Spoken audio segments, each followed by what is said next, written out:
Holy shit.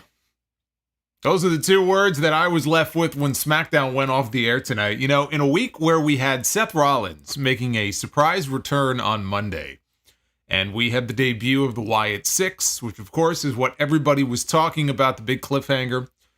At the end of Raw on Monday night, we even had Joe Hendry. It was brief, but even Joe Hendry from TNA making an appearance on NXT this week. And tonight, WWE comes into Chicago and delivers the best SmackDown of the entire year. And tonight we had not only CM Punk in his hometown, that wasn't even the big development on this show. That wasn't even the big segment on this show. That came at the very end of the show because we had the arrival of the newest member of the Bloodline. And I know as if we don't have enough of these already, but this is something that I have been waiting for. And a lot of people have been waiting for a very long time. And that is the arrival of Jacob Fatu.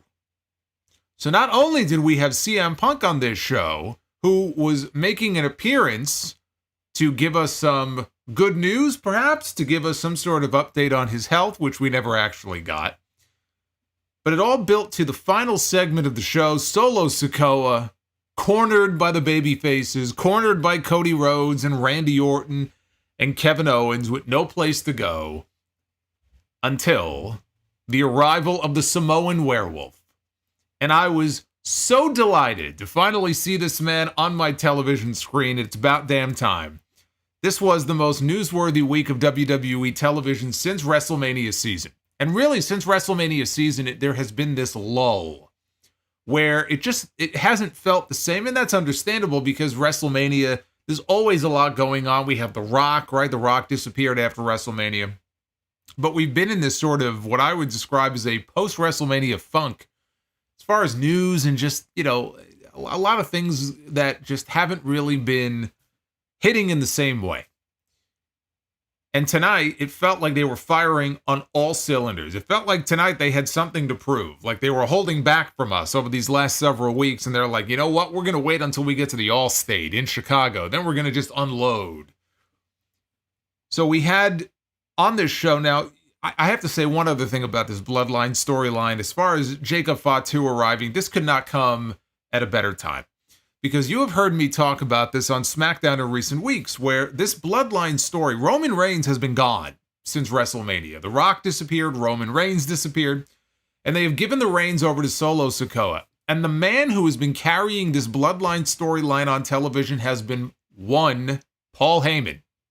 Paul Heyman has been carrying this thing, Oscar-worthy performances every single week, trying to keep people invested in this story, just based on his mannerisms and his facial expressions. I mean, he looks like a hostage. Every week we tune into this television show, to the point where I'm actually feeling sympathy for this man. He does not want to be under the thumb of Solo Sikoa and the Tongans, and nobody misses Roman Reigns more than Paul Heyman. But you can only do that so many times. You can only have Solo browbeating Paul Heyman so many times and Tama Tonga grunting before it gets old. You got to move on to the next step. Where is the next step in this story? Is it the return of Roman Reigns? Is it the arrival of Jacob Fatu? Is it someone else that we're not thinking of? Please give me something. This is what I've been waiting for. And tonight, they gave you Jacob Fatu. They answered those questions. And they gave us, in my opinion, and I've said this before, and this is to take nothing away from Roman Reigns or any of the other members of this family, but having seen them work and his work, his promos, all of it, Jacob Fatu can do it all. And if you are someone who is not familiar with his work, if you've only seen a little bit of his work, maybe in MLW or on the independent scene, what you saw at the end of SmackDown tonight was just a taste of what you will get from this man. This man came out there. First of all, Jacob Fatu comes out there in the best shape that I have ever seen him in my entire life. Okay, this man, we know he's been putting the work in over these last few months in preparation for this moment because he knows that this is it right here. This is the opportunity that he has been waiting for years. He has wanted to come to WWE. He has wanted to be a part of this Bloodline storyline. Okay, I can tell you that. This is something he has been waiting for a very long time. He is going to take full advantage of this moment, and you see the work that this man has been putting in. He was almost, when he initially walked out there, almost unrecognizable. I mean, he has slimmed down. He was killing Cody Rhodes, killing Randy Orton, killing Kevin Owens, flying off the top rope, doing a splash through Cody on the announce table outside. He had the crazy eyes. Note the reaction from the Tongans as they're all putting their fingers up in the air at the very end of the show. And the looks on the faces of Tama Tonga and Tongaloa, especially Tongaloa, who had these looks on their faces like, what the hell's up with this guy? Like they didn't know what was going on, and they're a little afraid of this guy. This guy's a wild man. He's a werewolf. Jacob Fatu can do it all. Now remember that report from WrestleVotes, whatever it was, a couple months ago, that was talking about there being concern within WWE internally about the debut of Jacob Fatu and the possibility that he may very well end up what's the word I'm looking for here? I'm like so full of energy right now. Outshining. not overindulging. Outshining Solo Sikoa. And I said, you know what? They should be worried about that because he will outshine Solo Sikoa because Solo Sikoa is no Jacob Fatu. So maybe they should put him on the opposite side. Maybe they should have him on the babyface side of this Bloodline story. Maybe they should have Jacob Fatu on the side of Jimmy and Jay when the Usos eventually reunite and Roman Reigns comes back. They chose to go in a different direction, at least to start. He's on the heel side. He's on the New Blood version of the Bloodline here, the Bloodline Wolfpack. He's going to be a heel. Now, down the road, they could very easily turn him. He can flip over to the other side of the tracks. Easy enough to do. This is what they have chosen to do. Maybe it will play into the story. Maybe at some point down the line, Jacob Fatu will take over from Solo Sikoa, and Solo Sikoa will realize that he has unleashed a monster here that he cannot control. I don't know where this story is going to go. And that's part of the fun of it. I don't know what direction now they're going to take this in, right? I mean, this could go any number of ways. But when I look at Solo Sikoa, and I look at Jacob Fatu side by side, and I say to myself, which one of these men here looks like a leader? Which one of these men looks like they should be the one leading the Bloodline? It's Jacob Fatu. But that's not the role they have him playing right now. I was also very happy to see him debut under his name. There have been some murmurs about trademark applications that were filed for other names, and maybe that's for Jacob Fatu, and certainly doesn't appear that that is going to be the case. But again, this could not come at a better time in this storyline. And we are also now on the road to SummerSlam. SummerSlam, all of a sudden, between the Punk and McIntyre stuff and now this stuff, all right, looking at SummerSlam, looking pretty good right now. Especially you look at the top of that potential SummerSlam card. I like the way that things are shaping up. And I don't know ultimately where Jacob Fatu will fall on that card or exactly what role he's going to play there. But there's time to find that out. But we had another little wrinkle here in the Bloodline story, and it was quick. It was before the main event tonight.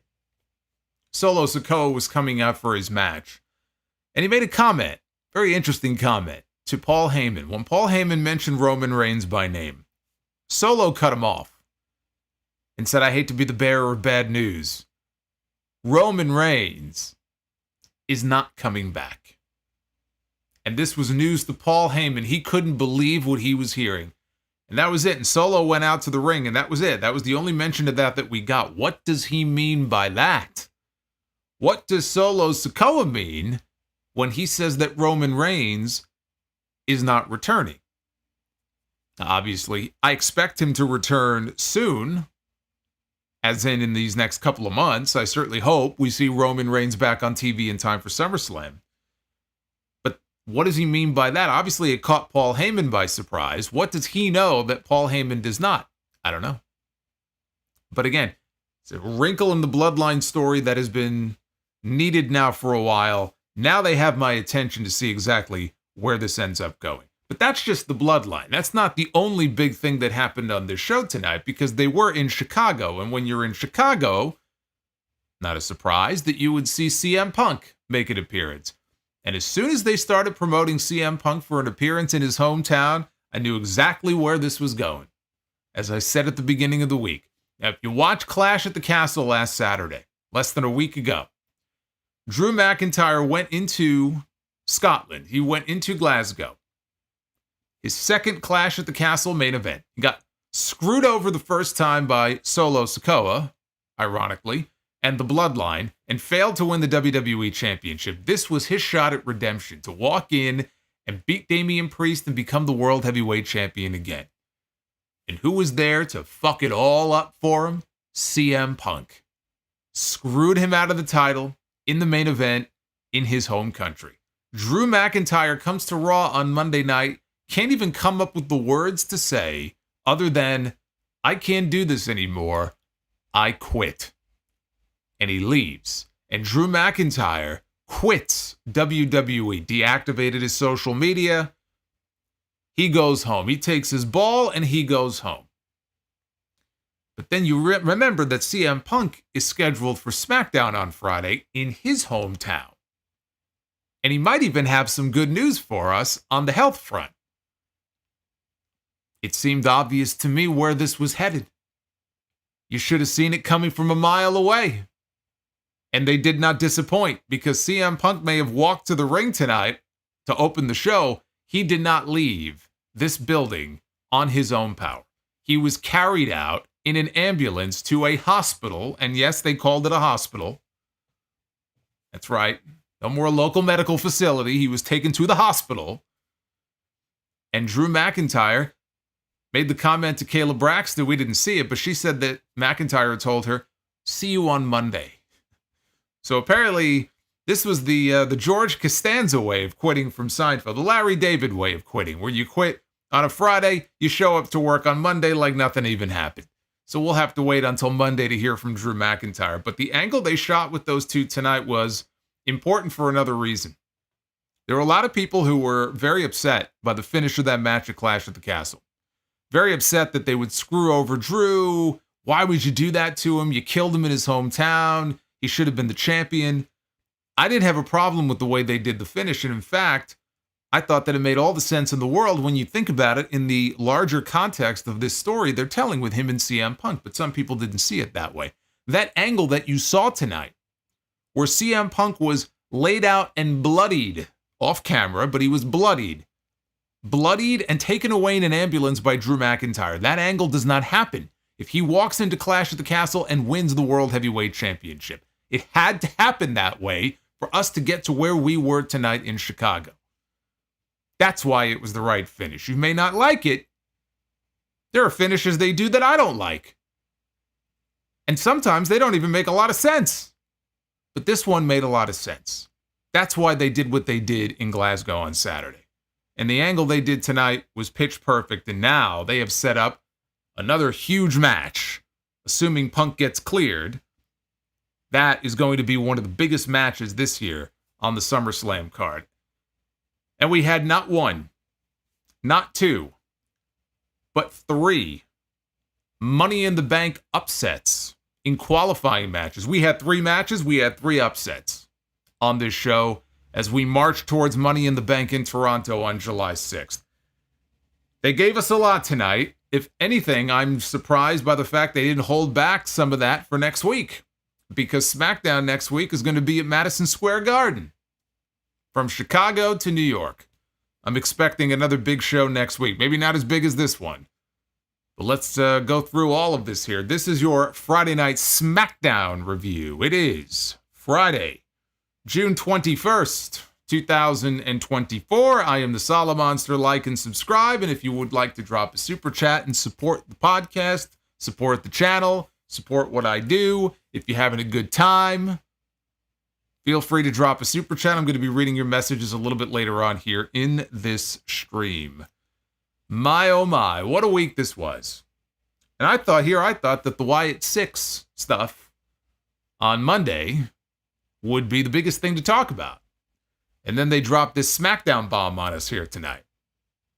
You know, what's really nice is the fact that in the same week, we had a great episode of Monday Night Raw.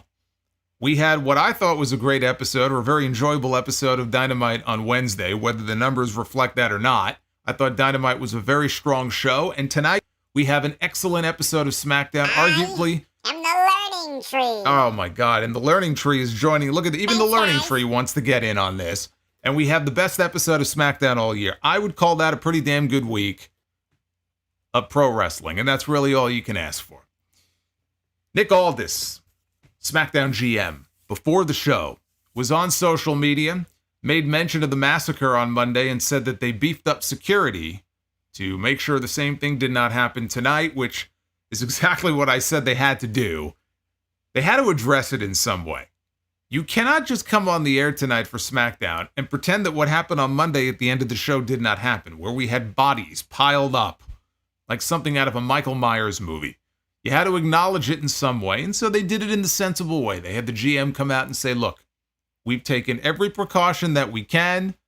What happened on Monday is not going to happen tonight, and we did not. We did not see the Wyatt Six on TV tonight, so apparently they're going to respect the rules of the draft and the brand split, and they are going to keep it to Mondays, it appears. They were in Chicago. CM Punk was in Chicago too, and he came out to open the show, and of course he got a monster reaction from the Chicago faithful. Punk said that it was great to be alive in Chicago on a Friday night. He called live TV pressure and said that wrestling or speaking in front of your hometown is pressure, and making promises to your hometown is pressure. Punk said every time before his music hits, he still wonders if he can handle the pressure. He then compared Drew McIntyre's situation to 2011, when he promised Chicago that he would leave with the WWE Championship at Money in the Bank, and did not embarrass Chicago. He spoke about the pressure at various points in his career, and then he shifted the conversation back to Drew McIntyre. He thought that he might have needed more security in Glasgow because he thought these people, he was told that these people are going to tear him limb from limb. They're going to tear his head off. They're going to kill this man. Yet here he stands. Here he stands. He got away clean. For months, Drew McIntyre kicked him while he was down. That meant that he kicked Chicago as well. Well, Punk got up and chose the Chicago way. He went to the hospital, and so Drew, he sent him to the morgue. Actually, the Wyatts. The Wyatts damn near sent Chad Gable. I say they damn near sent Chad Gable to the morgue. I guess we should talk about the breaking news here for those who don't know. Literally, maybe with about an hour ago, Adam Pearce posted a video, the Raw general manager, making the announcement. A little bit of breaking news here, that Chad Gable, despite the condition that we saw him in at the end of the show on Monday, has been medically cleared. Chad Gable has been reinserted into the Money in the Bank qualifying match that was originally scheduled for Raw this coming Monday. It was going to be Braun Strowman, Bronson Reed, and Chad Gable. After Gable got killed off at the end of Raw Monday night, they replaced him with Ilya Dragunov. Well, Ilya Dragunov is out, and Chad Gable has his old spot back. So we're back in business here. Chad Gable will have a chance on Monday to qualify for Money in the Bank. Zombie Gable, that's right. If you go to Chad Gable's Twitter, and I love it, he posted a picture. I'm almost positive it's a photo of Jason Voorhees rising from the grave from Friday the 13th, Part 6. So I don't know what this version of Chad Gable is going to look like on Monday. Maybe he'll still have the wound, the bloody wound on his head. But yes, Dragunov is out and Gable is back in. So Punk said he always planned on this. He just didn't expect going in there on Saturday doing what he did to be so easy. Then he said Drew quit. Said Drew couldn't take the pressure. He wanted to make bad things happen to Drew tonight, but Drew took his ball and he went home. Oh.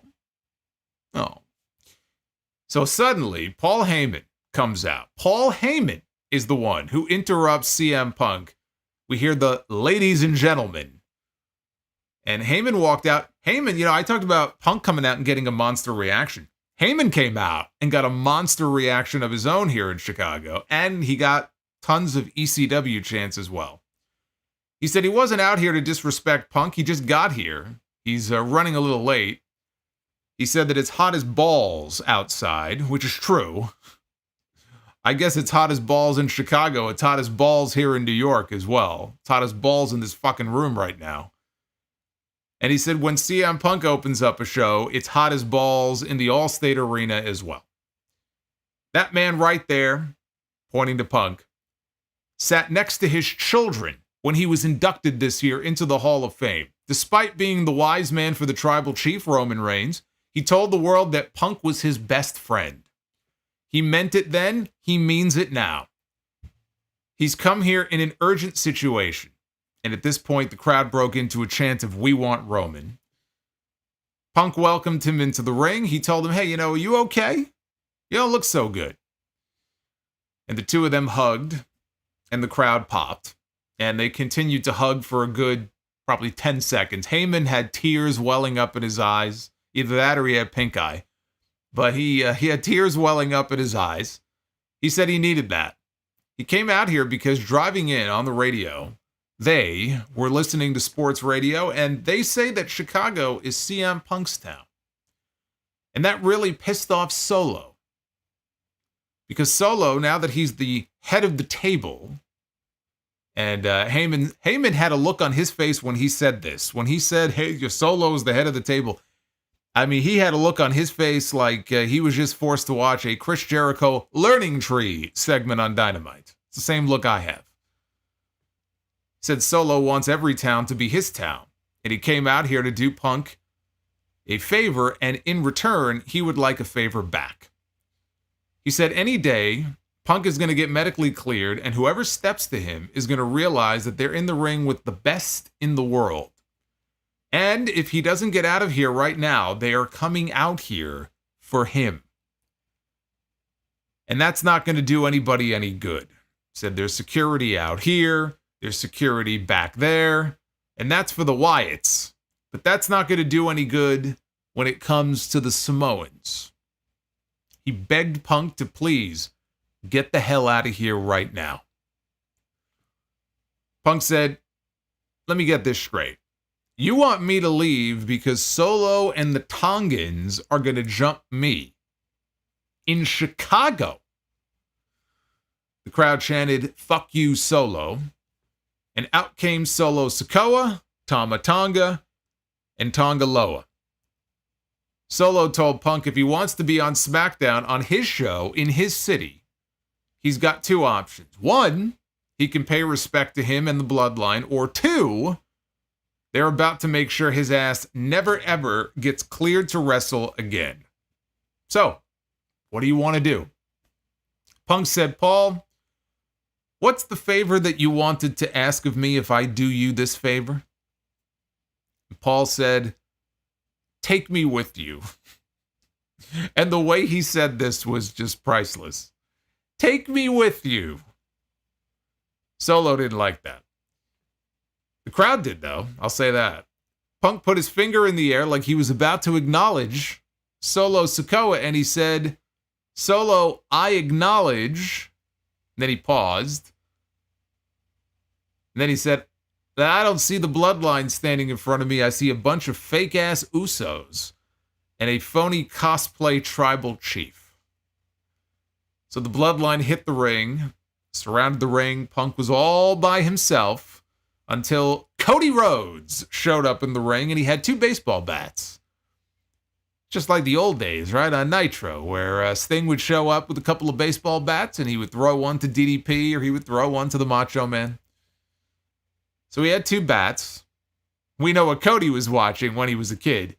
And he threw one to CM Punk, and the Bloodline thought better of it, and they retreated. Cody got on the mic. He told Solo that he's already beaten one head of the table. So why doesn't he leave his family in the back? Kevin and Randy are not going to help him. And the two of them will settle this here tonight. And the fans like that idea. And Solo, you can see Solo mouthing the words, I'll see you later, to close out the segment. What an opening. to SmackDown tonight. You know, they say that it's about how you start and how you finish. And if that's the case, how do you not call this the best SmackDown of the year? Look at the way they started. Look at the way they finished. You had Punk coming out. Obviously, he was going to be a big deal in Chicago. You had Paul Heyman out there, who has been great and has been really the glue holding this whole thing together now for the past few months.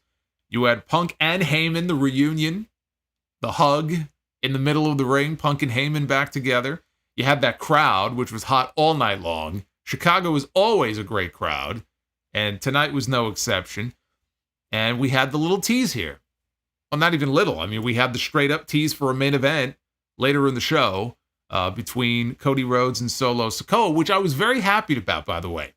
And the reason I was happy they did it tonight, even though we really didn't get much of a match, I just thought, well, if we're going to get it tonight, then we're probably not going to get it at Money in the Bank, because I really don't have any interest in seeing that being the next title match. Seeing what they did here on the show, it's still possible we could get that as a title match in Toronto, but I'm thinking not. I'm thinking they're going to go the six-man tag route. But this was excellent. I mean, everything about this segment, I loved it. It hit all the right notes. It hit all the high notes that it had to. No Drew McIntyre. I thought Drew was going to come out during Punk's segment to take him out. Patience. It did not happen here, but we were not done yet. We were only getting started. By the way, I love something else they did here, whether they intended to do this or not. What they did here is they set up a potential future story for, and this may be months and months, it's going to be next year, deep into next year. But what they did was they set up a potential future storyline and match involving Roman Reigns and CM Punk, where Paul Heyman potentially could be caught in the middle. Where does his allegiance lie? Is it going to be, because, you know, a couple months ago I was talking about this whole Bloodline Civil War thing and how we could be talking about, well, where does Heyman's allegiance lie? Is it going to be with Solo? Is it going to be with Roman? Well, it's very clear where his allegiance lies. He doesn't want to be with Solo Sikoa. He only wants to be with Roman Reigns. So there's no question where his loyalty lies. But at some point, if we get Roman and Punk, if they cross paths, even though later in the show, Heyman said that Roman understands that Punk is his boy and he's off limits, we're going to get Roman Reigns and CM Punk at some point. And that could be very interesting to see where Paul Heyman ends up and all that. So that's just a little seed kind of just planted over there in that corner, right? It's going to be very slow growing. It's not going to grow for a while, but it's over there. We'll come back to that at some point. And also, the way that Cody told him, he goes, you know, I'll leave Randy and Owens in the back, and you leave your boys in the back, and we'll just do this one-on-one, man-to-man. Something felt off. Something felt a little fishy, like we're getting a big angle at the end of the show. And sure enough, that's exactly what happened. Shout out to everybody joining me here on a Friday night. Love each and every one of you guys. Let's unpause this. Let's get some super chats on in here. See what you guys are talking about. Look at this. WWE Gaming and Wrestling. Wrestling and Gaming. I read that backwards. Thank you very much for the super chat love. Oh, watch out for the flying cow. Oh, look at that. It's Lyra. It's Lyra Valkyria and the flying cow.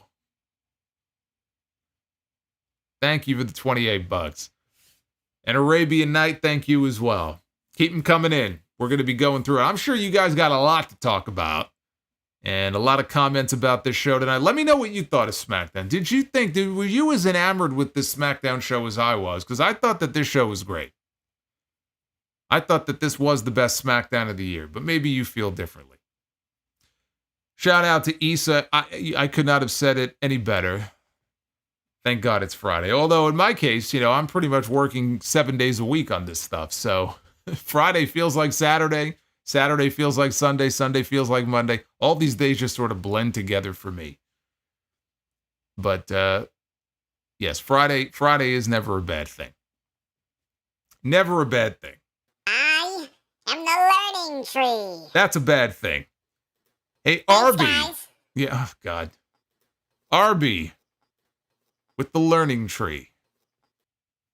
Thank you, Arby. I Oh am my. the learning tree. NWO Matt. Also, Thanks, guys. take it. You're welcome. Taking a seat under the learning tree. Hey, Issa. Becoming a sound-off superstar. Boy, she really is excited that it's Friday. I could tell. We saw Corey Graves and Wade Barrett. They showed the announcers at ringside, and they had security guards standing on either side of them. And Graves said that they would address the massacre that took place on Monday later. But right now, it's Money in the Bank time. It's time for some Money in the Bank qualifiers. All right, we're not going to talk about all of our coworkers who were slaughtered at the end of the show on Monday. We'll talk about that later. Right now, we got to focus on what's important. We got Money in the Bank to deal with here. Backstage, Bianca Belair was at Gorilla. She was warming up for her match. Jade Cargill walked up, said that she needed to ask Nick Aldis about getting their tag team title rematch. And I don't want to say Bianca brushed it off, but she didn't seem overly interested in worrying about the women's tag team title. She told Jade, well, right now my focus is on Money in the Bank and my qualifying match. And she pointed out that Jade has her own qualifying match to worry about next week. And then they can focus on getting their titles back. Meanwhile, Cody Rhodes against Solo Sikoa was confirmed as our main event here tonight on this show. They showed Cody in the back, walking with his baseball bat. Kevin Owens and Randy Orton walked up to him, and Randy asked him, look, are you sure you really want to do this? You really want to take on Solo by yourself? And Owens was not happy about this. He did not think this was a good idea. Solo always has a plan. So why would you want to do this? And Cody assured them, look, I've got a plan of my own. I'm going to be okay. And they said, all right. Cody told him, look, Randy, you got your own Money in the Bank qualifier coming up tonight. KO, you two, don't worry about this. I got this. Spoiler, he did not have this. He thought he did, but he did not. Oh my God, I see all the trees. We see all the tree emojis in the chat. What will we learn tonight under the tree? Well, let's talk about our first of 3 qualifying matches for Money in the Bank. This was for the women's Money in the Bank match. Bianca Belair, Michin, and Chelsea Green. Action spilled outside. Bianca punched Michin by accident. Michin punched her back. While these two women are going at it, out of nowhere, Chelsea Green comes flying in through the ropes with a dive, takes out both women. And Chelsea always pops up and has this look on her face like she is shocked that she just did that. I was shocked, frankly, that she pulled that off, because I didn't see her coming the way they shot this. Show went to a break, came back. Chelsea was the recipient of a tandem back suplex from the ropes by Bianca. Bianca and Michin got to their feet. They exchanged strikes until Bianca caught Michin and then lifted her. Michin countered with a sunset flip and then ultimately eat defeat. Chelsea slapped Michin. Michin headbutted her in return. And then she hit a Styles Clash on Chelsea Green and may have won the match had Bianca not broken up the pin. Bianca hit a release German suplex on Michin. Followed that up with the KOD. As she went for the pin, though, Chelsea Green comes up behind her, grabs Bianca Belair, and throws her out of the ring, covers Michin, and gets the pin. Chelsea Green has qualified for Money in the Bank. And the reaction that Chelsea Green got here in Chicago when she won this match, they went nuts. You would think she was one of the biggest baby faces on the entire brand. She was to these people tonight. She got a huge reaction. I did not see that coming.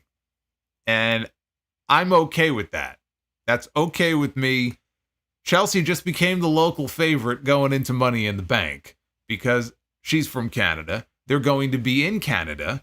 And these Canadian fans, I will say about these Canucks, kind of like the Chicago fans when it comes to CM Punk, they are very loyal to their fellow Canadians. And more often than not, if you are from up north and you're in a big match, you're probably going to get a lot of love, whether you're from Toronto or not. I don't think she's actually from Toronto, but she's going to be the favorite at this point going into that Money in the Bank match. And boy, if you thought they went nuts for her here in Chicago, you wait until they get to Toronto.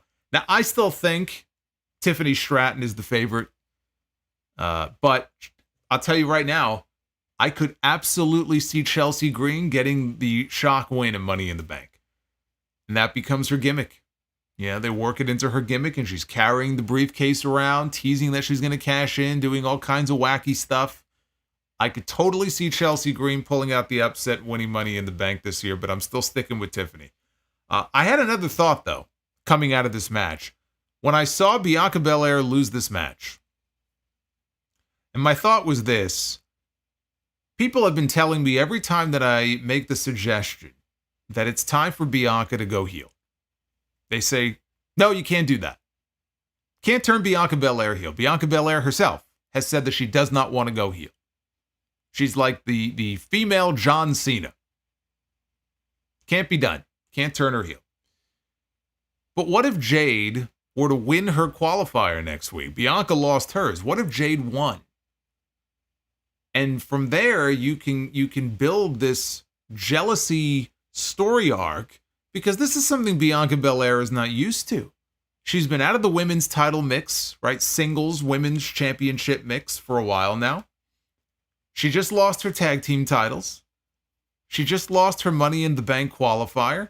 This is a level of losing here that she is not accustomed to. And yet Jade, who is the new girl on the block, if she were to qualify and go on to have some success, that could eat away at Bianca. You can build a story out of that. And that could lead to a heel turn. That could lead to a new attitude for Bianca Belair.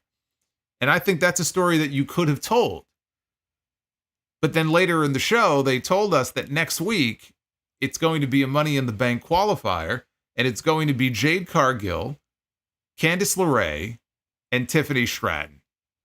And I saw that and I said, well, you got to have Tiffany Stratton go over, which means Jade has to lose. How are you going to not have Tiffany Stratton in the Money in the Bank match? They've been doing nothing with her now the past couple of months. I just assumed they don't really have anything for her. They're making her friends with Nia Jax. That's great. But they've been waiting and biding their time, and then she would go in and win the briefcase. So now I'm torn, right? On the one hand, I like the idea. On the other hand, you can't beat Tiffany Stratton, though, right? Can you? I mean, of course they can, but I don't think they should be. So I think, well, I don't know. Given the way that they've kind of de-pushed her in a way over the last couple of months, I guess anything's possible. But I still find it very hard to believe that she will not be in that Money in the Bank match. So that idea is probably not going to happen, but doesn't mean that it can't, though. Doesn't mean that we're not going to get Bianca and Jade. I mean, even if Bianca doesn't go heel, seems to me like there's a pretty good chance we still end up getting Bianca one-on-one with Jade at SummerSlam this year. Because otherwise, I'm not really sure what is their role. Challenging again for the women's tag team titles? Who gives a shit? Who cares? Been there, done that. Put the belts back on them. It just feels like a step back. You're holding them back. They should be doing something more. Bianca should be involved in something greater than that. I don't want to see that. That would be the logical angle from my perspective. Row, row, Roman Reigns gently down the stream. Row, row, Roman Reigns gently down the stream. Well, I mean, according to Solo, Roman's going to be doing... Why is Solomonster a Punk hater? Why does he hate Punk so much? What did he ever do to him? Hey, for the record, I have a lot of positive things tonight to say about CM Punk. You can't say that. That's inaccurate. Roman's going to be doing a lot of rowing if he's not coming back, according to Solo Sikoa. He may have to retire and just become a fisherman. Maybe, right? He's got his oar and his whore. His oar and his whore. I mean, he could just live the life on the lake. He doesn't have to work anymore. He's probably made a gajillion dollars. 3.5 years as the champion. At a time when WWE business has never been hotter financially. Roman can row for the rest of his days if he wants to. He's earned that right. Bayley was shown standing in the back, having just watched the previous match, when Blair Davenport walks up to her, and Davenport says that she is going to cash in her Money in the Bank briefcase on Bayley after she wins it. Elsewhere, Solo Sikoa was shown talking to Paul Heyman in the Bloodline locker room. Solo asked Heyman, "You want to leave?" And Heyman's like, no. He says no. Solo said, well, before you leave with CM Punk, go tell the Tongans to go take care of Randy Orton and Kevin Owens tonight so they don't qualify for Money in the Bank. That's his task. And the audio cut out, but that's what he said. Heyman looked nervous and he asked, you want me to tell them?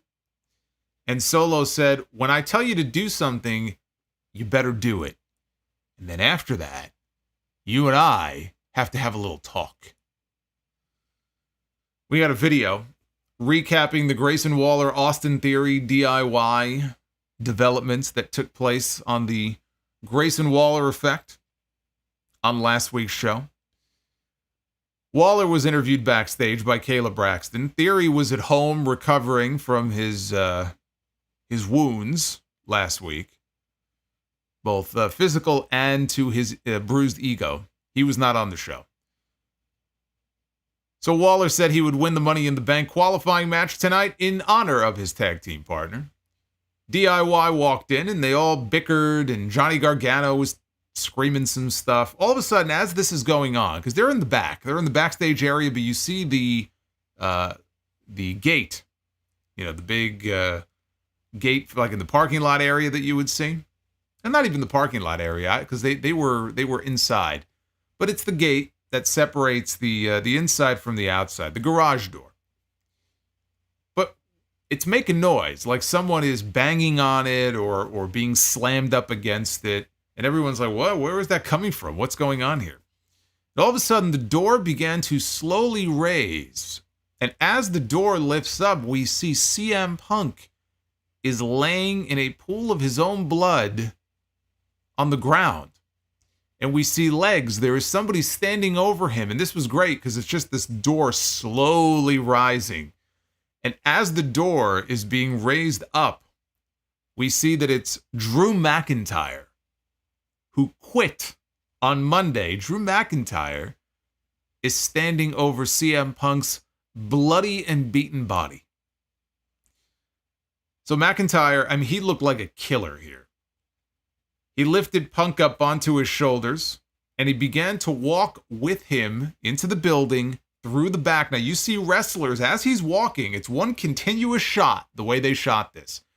And you see wrestlers, I saw Candice LeRae was sitting on an equipment box. Everyone's quiet, but they're just looking at this as Drew is slowly walking with this man through the backstage area. He walks with him through Gorilla and out onto the stage in the arena. The fans are booing. Now he's just standing there, and he's got CM Punk on his shoulders. I thought for a minute he was going to give him a GTS, but instead he just flicked him off and dumped him backwards onto the ground like a sack of garbage. And Punk now is laying on the ground. McIntyre then kneels down on the ground the way that Punk does, before he goes, "It's clobbering time." So he kneels down on the ground. Then he looks over at Punk behind him and he grabs the bracelet. It's almost like a friendship bracelet, but he grabs the bracelet off of Punk's hand, which said, now if you don't know what that bracelet says, because he's posted photos before on his social media, it's got like the little letters on it, and it says AJ and Larry. Larry is his wife, AJ is his dog.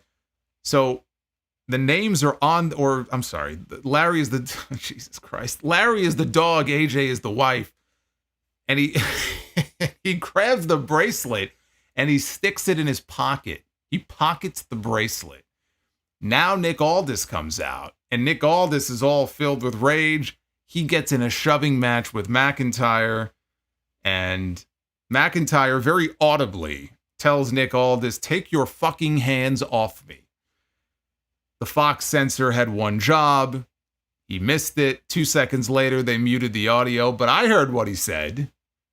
He told that man to get his fucking hands off of him. So now officials pour out. Punk ends up doing a stretcher job, and they cut to a break. Commentators laid out. They didn't say a word. So now, we have Chad Gable. We have Chad Gable on Monday. First it was Chad Gable. Now it's Punk here. It's been a very dangerous week here in WWE. I mean, the kill count has been just out of control. The body count is just getting bigger and bigger, it seems. I thought the angle was great. I thought the use of blood here in this case was perfect. Again, we've seen more blood recently in WWE this year. We saw it in the Rock angle, right? Earlier this year with Rock and Cody. Cody bled, AJ bled. Whether it was fake blood or not, doesn't matter. I mean, they both bled in their I Quit match at Clash at the Castle. Less than a week later here on SmackDown, we have another angle with more blood. This is the most blood that has been used on WWE television in years. But in this particular instance, in this angle, it worked. It added something to it. And it's perfect because we don't know whether Punk has officially been cleared yet or not. He legitimately, I don't believe he has been medically cleared yet. They expect him to be in time for SummerSlam, but I don't think it's actually happened yet. But I laid it all out, earlier in the week where, based on what Punk did to this man in Scotland, he embarrassed him. He screwed him over in front of his family, in front of his friends, in front of his fans. He took away something from him that meant more than almost anything in his life. How can he repay this man back and get revenge? By going to this man's hometown and savaging him in front of his people, in front of his friends, in front of his family. It made all too much sense. Especially after he quit on Monday. I said, well, he's definitely doing something on Friday. Has to be. And that's exactly what happened. It made sense. This was the perfect opportunity for this man to get revenge and shut this man up once and for all. And now Punk can go away for a while, and they can bring him back just in time to build to a mega match between these two men at SummerSlam. Because Punk doesn't need to be at Money in the Bank, even if he was cleared. You saved that first match back for SummerSlam. You saved that first match back for Drew McIntyre, not for anybody else. So now Punk can go away for a few weeks and McIntyre can gloat and say that he's the man who finally took out CM Punk once and for all, except he didn't. And I love the little added touch of him taking the bracelet. The bracelet, again, it had the man's wife and dog, their names on there. Obviously, it was personal. I don't know who gave that to him. Maybe his wife gave it to him. I don't know the story behind it, if there is one. But I like that little added touch of him taking the bracelet and sticking it in his pocket and taking it with him. I thought that this was great. This was the moment that Drew McIntyre went from being the troll that he has been now for months, and he transitioned from troll to killer in one segment. Because he has gone off the deep end. This man has been pushed to the brink. He's had everything taken away from him. He's got nothing to lose. Now they can tell that story. And again, this is why they did what they did in Glasgow on Saturday. You can't do this angle. CM Punk does not get bloodied and taken out in an ambulance if Drew McIntyre wins the World Heavyweight Championship on Saturday. Doesn't happen. It had to go down that way for us to get to the point that we are now at. Had to go down that way. And like I said, later in the show, Kayla Braxton tried to interview him. We were told that McIntyre said, see you on Monday. So apparently, as quickly as he has quit, he has unquit. And he's already reactivated his social media. I saw him post something on Twitter. He posted some kind of photo on Twitter. I think it was, I want to say it might have been from the show The Boys. I think it showed one of the characters smiling all bloody. So he's already back on social media. But this was fantastic. This is a money angle here. This whole feud has been built up over this year. perfectly, when they do that match, it will be a money match. It is the kind of match that people would be willing to pay for a ticket to go see. If they have any interest at all in going to SummerSlam, if they're on the fence about going, it's the kind of match, it's a big enough match that could convince people, man, I got to be there to see that match. Like, they've been building this thing up since January, February. It's going to be August. It's going to be big. This was great. We had Randy Orton, Tonga, and Carmelo Hayes in a Money in the Bank triple threat qualifying match. I'm thinking to myself, boy, you know, Carmelo Hayes. I am the learning tree. Needs to be sitting under the learning tree. Thanks, because, guys. yeah, God damn it. Because he got the jobber entrance. Maybe if he was sitting under the learning tree, that wouldn't have happened. They gave him the jobber entrance here, and I'm thinking, boy, this is not a good sign. This is not a good sign for Carmelo Hayes. He was the only one of the three who did not get an actual entrance here coming out. But as it turns out, that was likely intentional to throw us off the scent. So the heels attacked Orton to start the match. Tonga shoved Hayes so that he could stomp on Orton. That led to the two of them arguing with each other. The action spilled outside, where Randy Orton set up for a back suplex on Tonga. Hayes stopped him, though.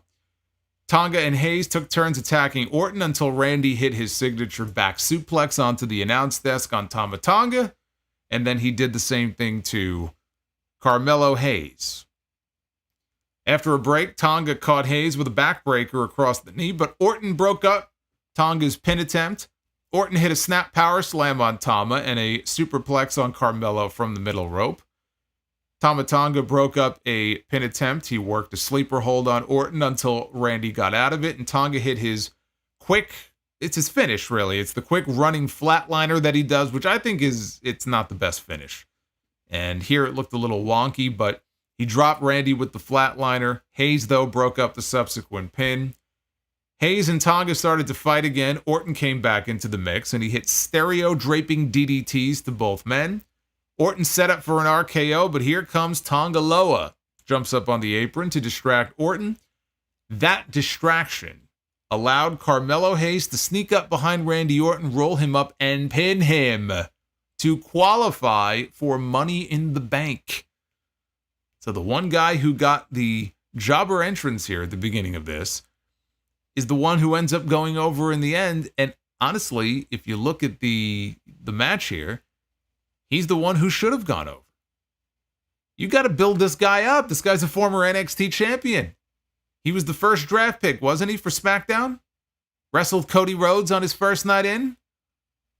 Last few weeks, he's been just sort of another face in the crowd. You need to have him involved in some way. Have him involved in this Money in the Bank match. Honestly, that kind of match is probably going to be right up his alley anyway. I can imagine he'll be doing all kinds of spots in that match. But you got to get him in the mix. You've got to start building him up. They're doing it with Braun Breaker on Raw. They're doing a great job with Braun Breaker on Raw. Carmelo Hayes is lagging behind that. So he was the right choice to go over here in this match. The match itself was nothing special. I can't really say that, the match itself was any great shakes. But the finish was a surprise. Caught me by surprise, considering that, haven't exactly been focusing too much on him over these last few weeks. But it also makes sense for another reason, because we're probably going to get a 6-man tag at Money in the Bank. We're going to get something involving Randy Orton, Kevin Owens, and Cody Rhodes. So if that's the case, Randy Orton does not need to be in the Money in the Bank match if he's going to be working something with the Bloodline. If they're doing Randy Orton against Cody Rhodes, which I would like to see at SummerSlam, if that's the match they end up doing, Orton doesn't need to win Money in the Bank. I mean, you get to that any number of ways. Yeah, I said it last week. You do a 6-man tag at Money in the Bank. All Orton has to do is one RKO out of nowhere. That's it. That's all you have to do. Now, maybe there's a reason for it. Maybe they lose and Orton, is upset about the loss and then he gives him an RKO. Whatever his rationale is for it, It's not a hard match to do. It's not a hard way to kickstart that match. What the hell does he need the briefcase for? Is he going to call his shot and cash in on Cody in advance? Why? He doesn't have to do that. So it made sense. Speaking of Money in the Bank, we're going to be talking more about that in a second here. After we talk about this man, we talk about LA Knight, who was out to the ring next to call out one Logan Paul. And on that note, Logan Paul did not show up. When LA Knight called him out, there was no Logan Paul. And LA Knight asked, he goes, "Are we really doing this again?" Says, "I showed up at your house last week. I told you to be here in Chicago on SmackDown." He goes, "And now Logan Paul no-shows in Chicago." He said, "Next week, you can't run. In Madison Square Garden, it's going to be LA Knight, Logan Paul, and Santos Escobar in a Money in the Bank qualifying match. It's not the match that he wants. He wants Logan one-on-one for the United States Championship. Next week, he beats him once, then Money in the Bank. He snatches the briefcase, and then he comes looking for Logan Paul." Santos Escobar walked out, and Knight told them to cut his stupid music. He didn't ask for him. He asked for Logan Paul. Escobar said, "I don't need an invitation. I show up when I want." He called Knight embarrassing for chasing Logan Paul like a desperate Chicago fanboy. He told Knight he's dealing with Santos Escobar, and he hopes he remembers that. Knight said every time he had to beat him, every time they met, he's beaten him. Escobar attacked him, hoisted him up for the Phantom Driver. Knight slipped out, dropped him with a BFT. Then he got back on the microphone. He started to address the camera. Well, he's addressing Logan Paul, but he's looking into the camera when all of a sudden, who should attack from behind? Logan Paul. Knocks down LA Knight from behind, posted him shoulder first, and then he reared back, and when Knight turned around, he knocked him out with a right-hand shot. All the boo birds came out for Logan Paul because nobody likes Logan Paul. And that is how the segment ended. Santos Escobar is going to qualify for Money in the Bank next week. He's going to qualify for Money in the Bank, I believe, next week. And I think that we get Logan Paul and LA Knight in Toronto at Money in the Bank for the United States Championship. And LA Knight is not going to win the U.S. title of Money in the Bank. He doesn't have to. It's the first match. The rematch is at SummerSlam. That is where LA Knight finally wins gold in WWE. And he beats Logan Paul in the rematch at SummerSlam. That's how you book it. And that's what I think they're going to do. We got our third and final Money in the Bank triple threat qualifier of the night. We had Kevin Owens, we had Andrade, and we had Grayson Waller. Andrade, like Carmelo Hayes earlier, got the jobber entrance where he was already in the ring. Waller and Owens each got their own entrance. So, do you feel him, sir? I do. I do feel him. Based on that, you can figure who went over here in this match. Owens made his entrance. He got immediately attacked on stage from behind by Tama Tonga and Tonga Loa. Randy Orton came out with a chair to run them off. Owens ended up limping to the ring, insisted that he was okay, he's ready to go. So the match began. All three men were brawling on the apron. Owens clotheslined Andrade into the ring. Waller then delivered a back body drop on Owens.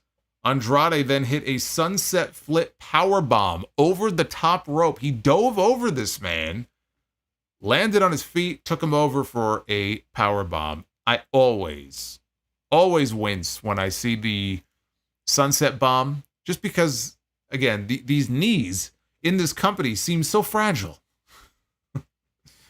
I'm always so worried about the knees because all we ever hear about are ACL injuries in this company. I saw it confirmed today that Gigi Dolan in NXT has been out for a while with some kind of mystery injury, and now we find out that she too has torn her ACL. Who knows when we're going to see her again? But thankfully he was okay. That took us into the commercial break.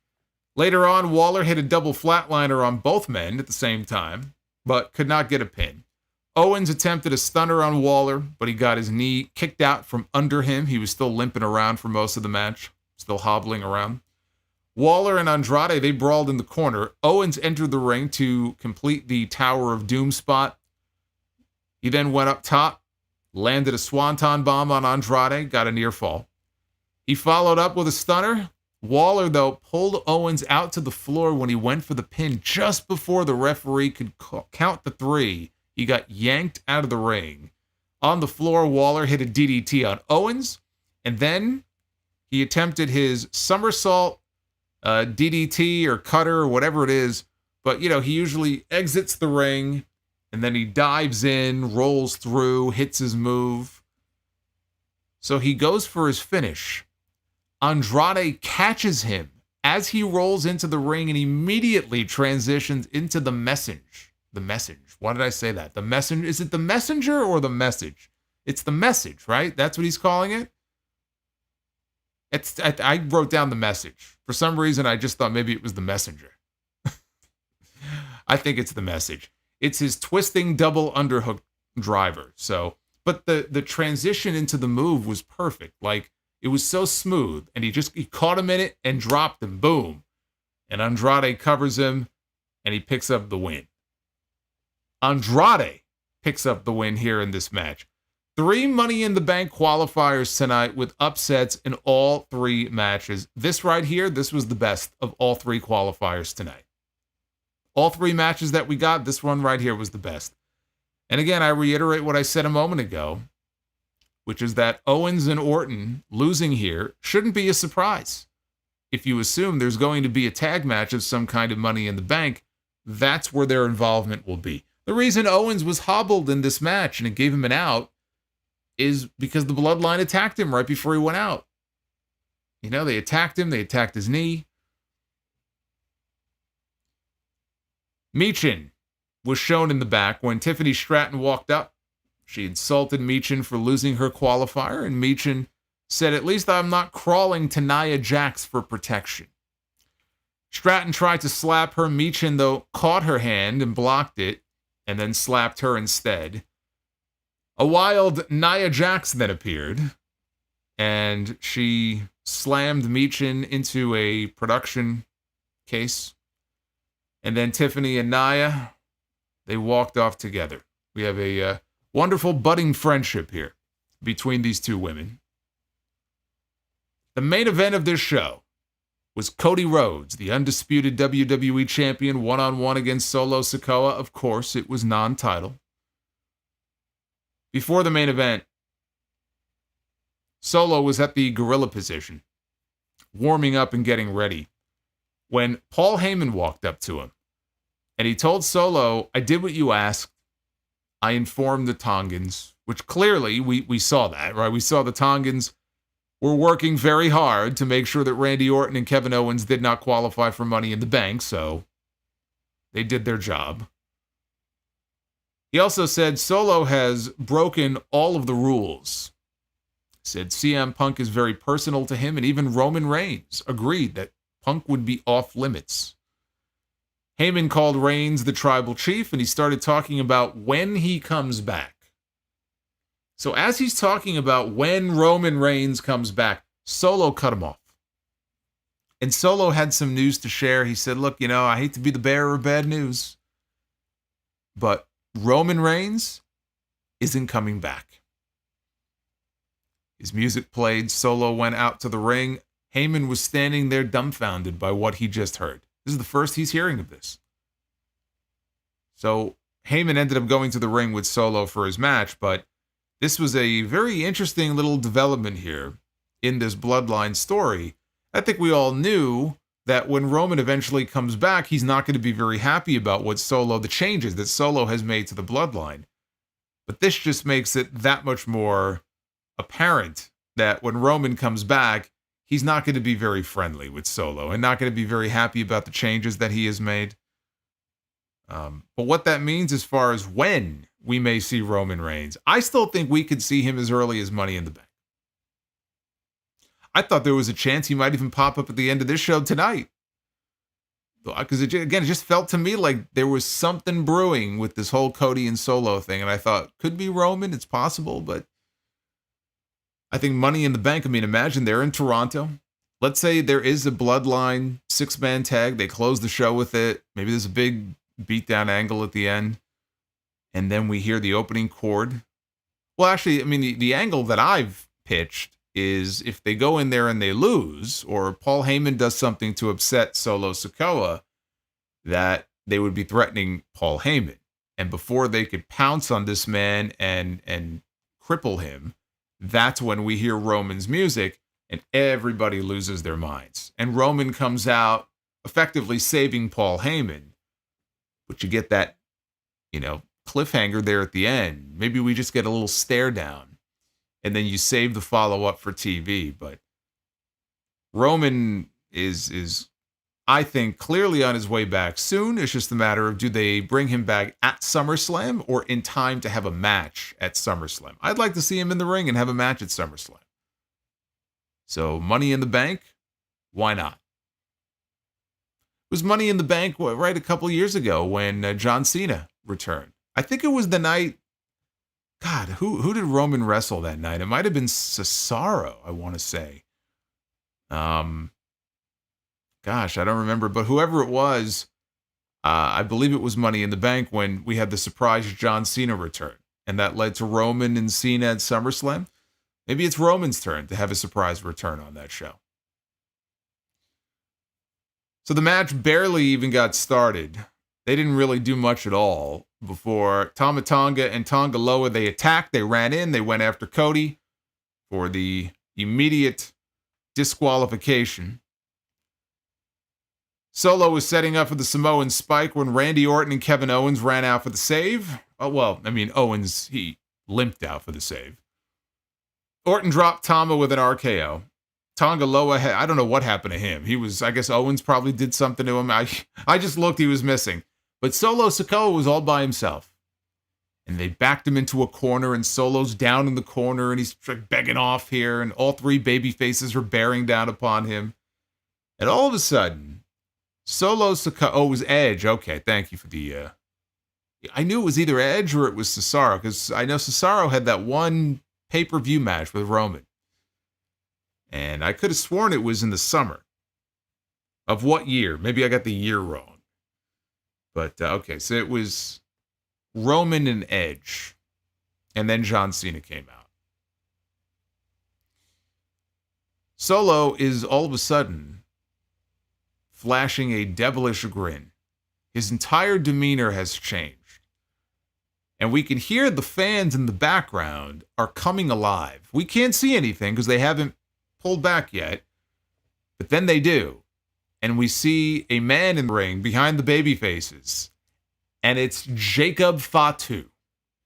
And he takes out Cody Rhodes and he takes out Randy Orton. Super kick. Kevin Owens gave him a kick. Fatu just shook it off and clubbed him with a clothesline and took down Kevin Owens. And my first impression looking at this guy, first of all, it was, holy shit, he's finally here. Holy shit, they let him keep his name. And holy shit, this man is in the best shape of his entire life. This man slimmed down to where you might not initially even recognize, if you're just kind of looking at the body, not even so much focusing on the man's face because he had his back turned, you might not recognize immediately who it was. Good for him. He looked great. And he wiped out all three baby faces. He took Kevin Owens outside, gave him a Samoan drop on the flat part of the ring steps. Then he sprinted around the ring to the opposite side, and he speared Randy Orton through the timekeeper's barricade, or at least he tried to. It didn't really break. It didn't break well. He still took the bump, though. Poor Randy. Cody tried to go after Fatu, but he got planted on the ring apron. Then Fatu placed him on top of the announce desk, and he got back to the ring, and he climbed all the way up to the top rope, and he came flying off with a Samoan splash from the top rope, like he was Logan Paul. Came off the top rope all the way down and crushed Cody Rhodes right through the announce desk. And rightful holy shit chants for that from the crowd. Fatu got in the ring. He was embraced by Solo. It wasn't even like a mutual hug. He just looked crazed. He looked like he had 10 cups of coffee before he came out there. And he had the crazy eyes going. And he didn't so much embrace Solo as Solo gave him a hug and he just stood there. The Tongans get back in the ring, and Tonga Loa has a look on his face like, what the fuck is going on here? Like they had no heads up that this was coming, and they see what this man did, and they were a little scared. See, when the Tongans are intimidated, I mean, that's a whole different ball game right there. So we had Solo and we had Fatu standing in the middle of the ring, and Corey Graves said that we've got a werewolf on our hands. That's right. We got the Samoan werewolf on our hands. So Solo and Jacob Fatu put their fingers up in the air, as do the Tongans. And the new Bloodline stands together in the ring as one. Wow. What an ending to this show. And I know, yes, they've added yet another member of the Bloodline, but this right here is the member that I've been waiting for. This is it right here. This takes this whole storyline now to a completely new phase that has been long overdue.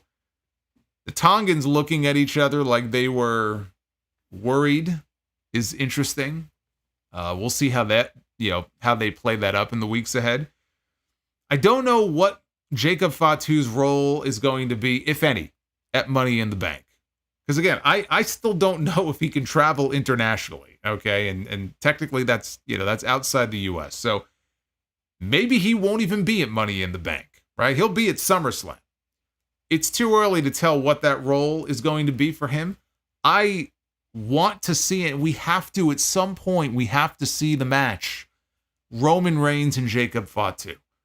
To me, that's a WrestleMania match. That's a WrestleMania match. That's a match that you save for WrestleMania. I know the story would dictate that Roman and Solo would be the bigger match, right? They've had a longer relationship on TV, and Solo has taken over in his place. It's the match that makes more sense, I guess, if you look at it, if you're going to rank the different Bloodline matches, but just, I don't look at it the same way. I look at Roman against Solo, and sure, it could be good. Roman and Jacob Fatu is the match that I want to see. And it's not going to happen for a while. They don't have to rush into it. That could be a WrestleMania match.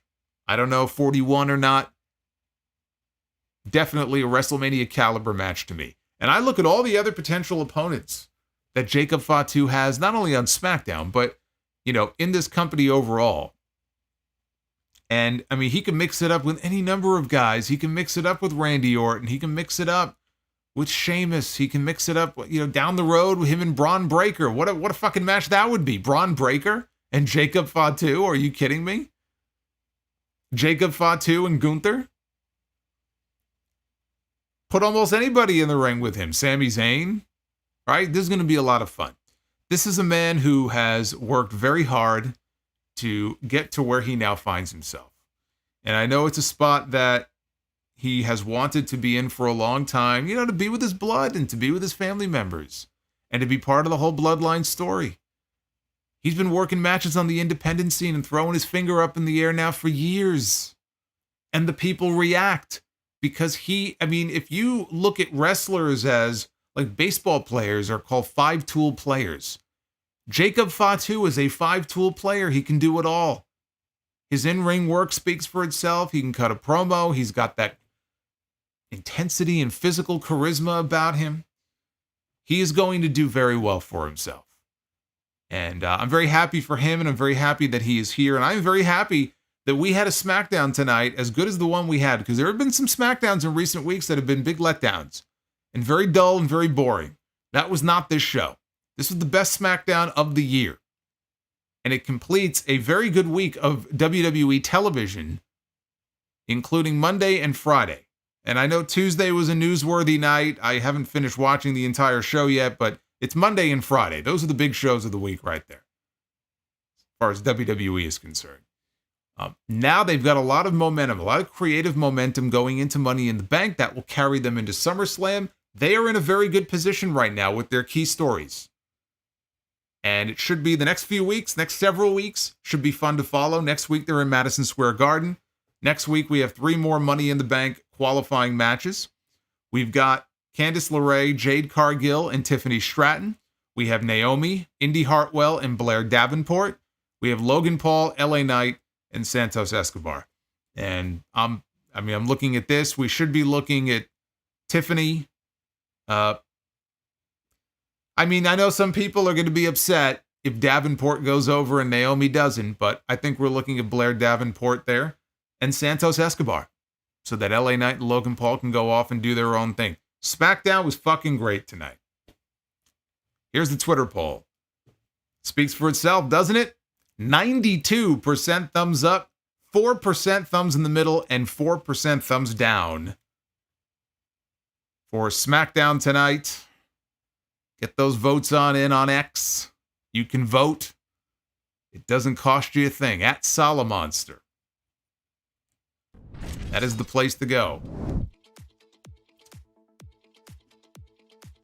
Let's unleash the super chat. I had them pause for a while. Let's unleash your questions, your comments. Feed me more. I want to hear from you guys. What did you think of SmackDown? Stand on it? Stand on it. So what does that mean? I'm standing on my opinion. What does that mean? Stand on it. I am standing on it. That was a great show. It's a all right, let's go back to our first super chat of the night, which was sent in by our friend Groovy Goose, who's had a non-wrestling question to kick us off here. Let me just scroll back here. We got a bunch of them to talk about here. Off is a direction you can fuck. Hey, Brandon Proctor, telling all of you where you can go. Thank you for the $23, Brandon. Happy Friday. Happy TGIF to you.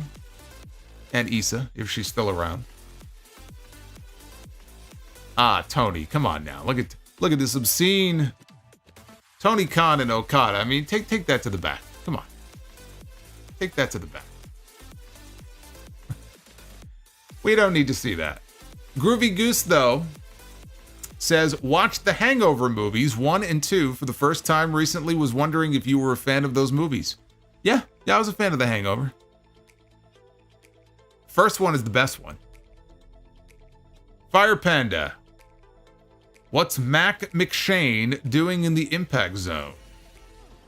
Thank you for the joke, Winston. Thank you, Fire Panda. Prince Vegeta 95. There you go. Andrade, you finally got a pay-per-view match. Now stop being a baby and crying on Twitter. He's one of the biggest crybabies in wrestling. Prince Vegeta, not an Andrade fan. There's Issa. There she is. Crypto and Poker. Looks like Punk got hurt again. Maybe a Mania match. Shin Super Kick Akuma with the $10 super chat. It's been a while. Don't worry, I listen to every stream on Spotify every week. You better. I haven't forgotten about the GWO. I have been keeping up with everything that you put out. Well, I'm very happy to hear that. And I'm happy to hear from you, Shin. I hope you are doing well. Off is a direction you can fuck. Boy, you guys are getting spicy, huh? Barry MK. Thank you for the 23. You guys are getting spicy tonight. I like it. I like it.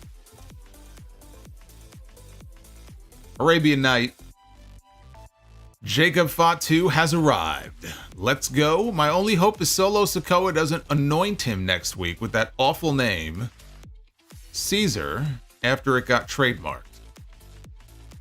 I think the fact they're calling him Jacob FATU on TV is a good sign. So I don't think you have to worry about that. Donnie Yasu, this has been a hell of a week for WWE. Yes, it has.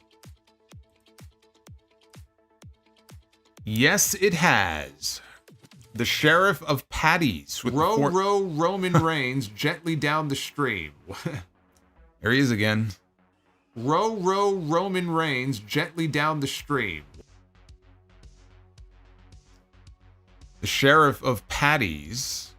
What a great week of wrestling. Tonight was no exception. Based on look, talent, body of work, etc., how high do you see Jacob Fatu's ceiling be? He could be a future WWE champion. Absolutely. His ceiling is as high as somebody can go in this company. That's his ceiling. World heavyweight champion material all the way. And could be a great heel, could be an even better babyface. The kind of guy who I think is going to get over through his work enough where if he's a heel, the fans are going to eventually get behind him so much they're going to have no choice but to turn him babyface. Just organically. Mr. AJ All Day. Everyone, it's Samoa BRO. Samoa BRO. Hey, Art King, thank you very much. He's putting the finger up in the air. Let me see the fingers in the chat. If you acknowledge all of our super chatters here. AJ says, SmackDown was great tonight. Jacob Fatu showed in a 5-minute beatdown why he is a star.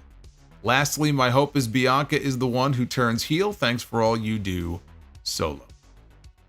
I hope so too.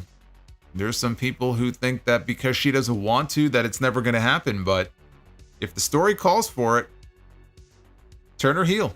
I think that there's a lot of great potential, a lot of great matches against some of the baby faces on the roster that you open up. I think she'd be a natural. Giovanni Padilla with the $12 learning tree. Giovanni says, with Fatu on Solo's side, who will team up with Roman and the Usos? I don't know. We know that there's a good chance Hikuleo is coming in. I just assumed he would be on the side of the Tongans, but we're probably not done yet with the Bloodline members, so maybe he ends up on the babyface side. Maybe Fatu eventually transitions over. You know, maybe he's so uncontrollable. You know what? Maybe he's so uncontrollable that Solo does not realize what he has unleashed. And at some point, months from now, he gets taken out by Jacob Fatu, and Fatu takes over. Because he really should be in a leadership position. And Solo may end up going back. He may end up crawling back to Roman Reigns. We may end up with the OG bloodline against the new bloodline. WWE Wrestling and Gaming. Who do you think should induct John Cena into the Hall of Fame, in your opinion? I think Randy Orton would be a good choice.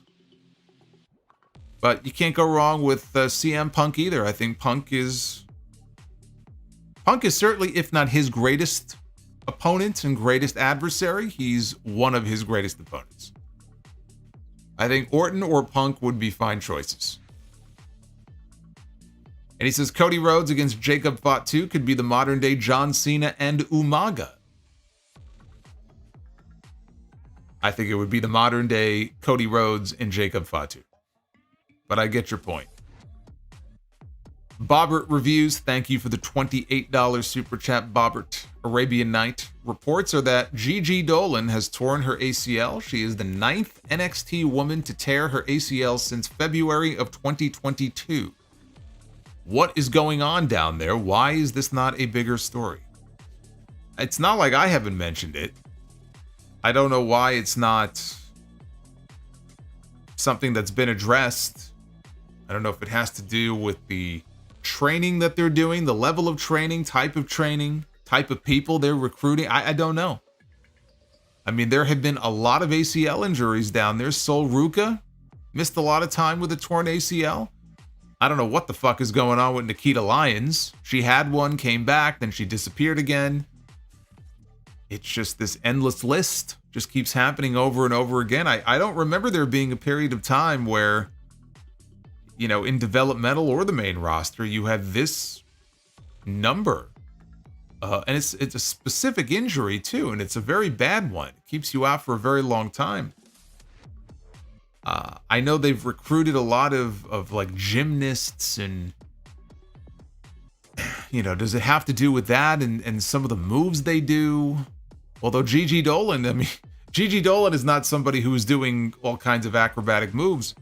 I don't know. I think it comes down to the training.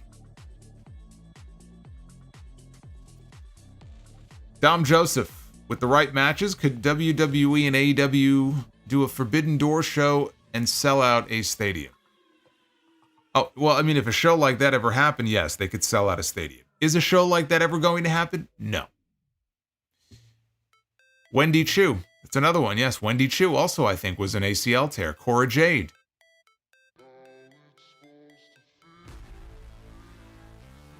Ridiculous. Yeah, Shotzi. I mean, now, Shotzi was on the main roster, but she tore her ACL in NXT. She went back to NXT to have a match and tore her ACL.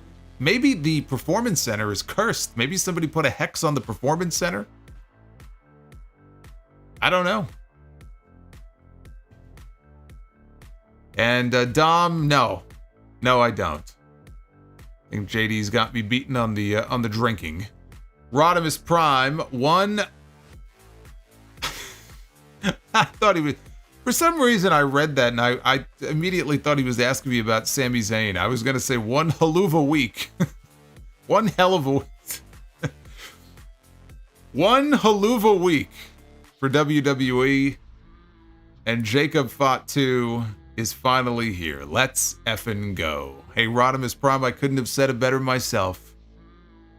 Haluva super chat there from you. Thank you, Rodimus.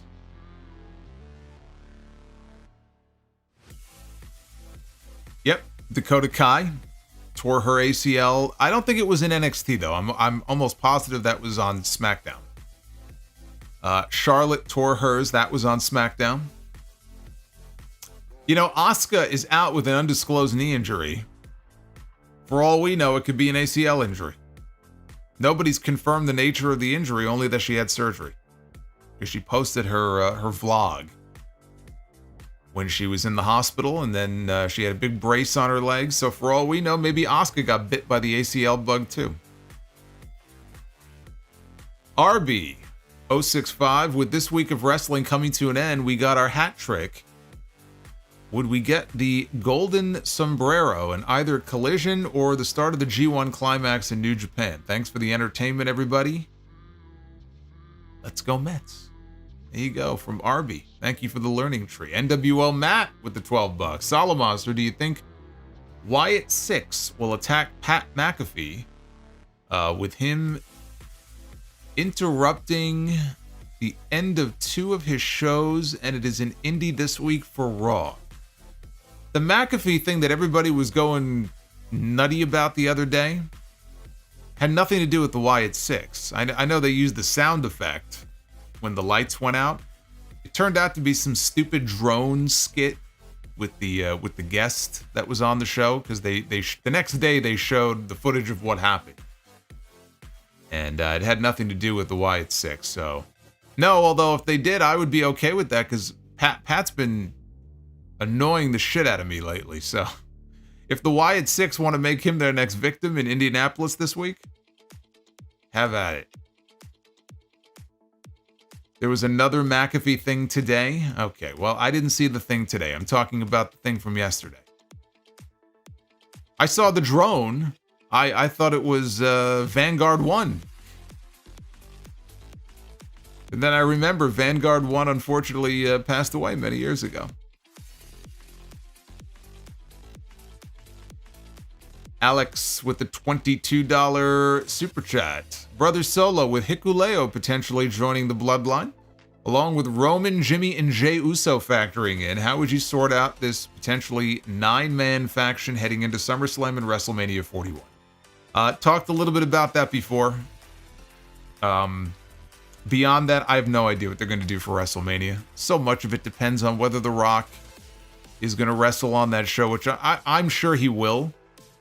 Probably against Cody, but like, what role is Rock going to end up playing in this? Is he the one pulling the strings ultimately with this new bloodline? We come to find out, months from now. I don't know. I don't know what WrestleMania 41 is going to look like, but I like what direction they're going in now. Hey, Mystical Gamer, welcome to the channel. But yeah, I talked about SummerSlam a few minutes ago. Alex, thank you. El Masse with the $40 CM Punk Super Chat. Kurt Angle must have given Chad some of his medicine to perk him up. Maybe. He got into his stash.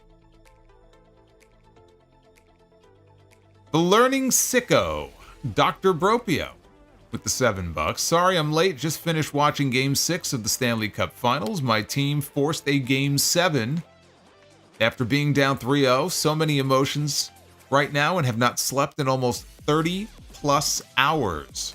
Thanks, guys. I know that feeling. You're so tired that you can't even keep your eyelids open. It's a pretty shitty feeling. Go to bed. Justin G, worse, Bree mode or the learning tree? Thanks, guys. Equally bad. NWO Matt, also a big fan of the learning tree. I think the learning tree is more over here on this screen than it is on television. The way things are going with AEW Dynamite, we may have more live viewers soon here than they do on TBS. Omando with the $10. Hey, brother. Just got back from Allstate. What a great show. I have noticed that WWE usually lets the crowd know when they will return. They did not tonight. I wonder if they are saving it for a pay-per-view. I hope so. Every time they go to Chicago, man, those fans are loud. It's always a fun atmosphere. I would love to see an arena show in Chicago for a PLE. Nothing but wrestling with the $5 super chat. Which title or titles, if any, do you think will change hands at SummerSlam? I think that the United States Championship is going to change hands. I think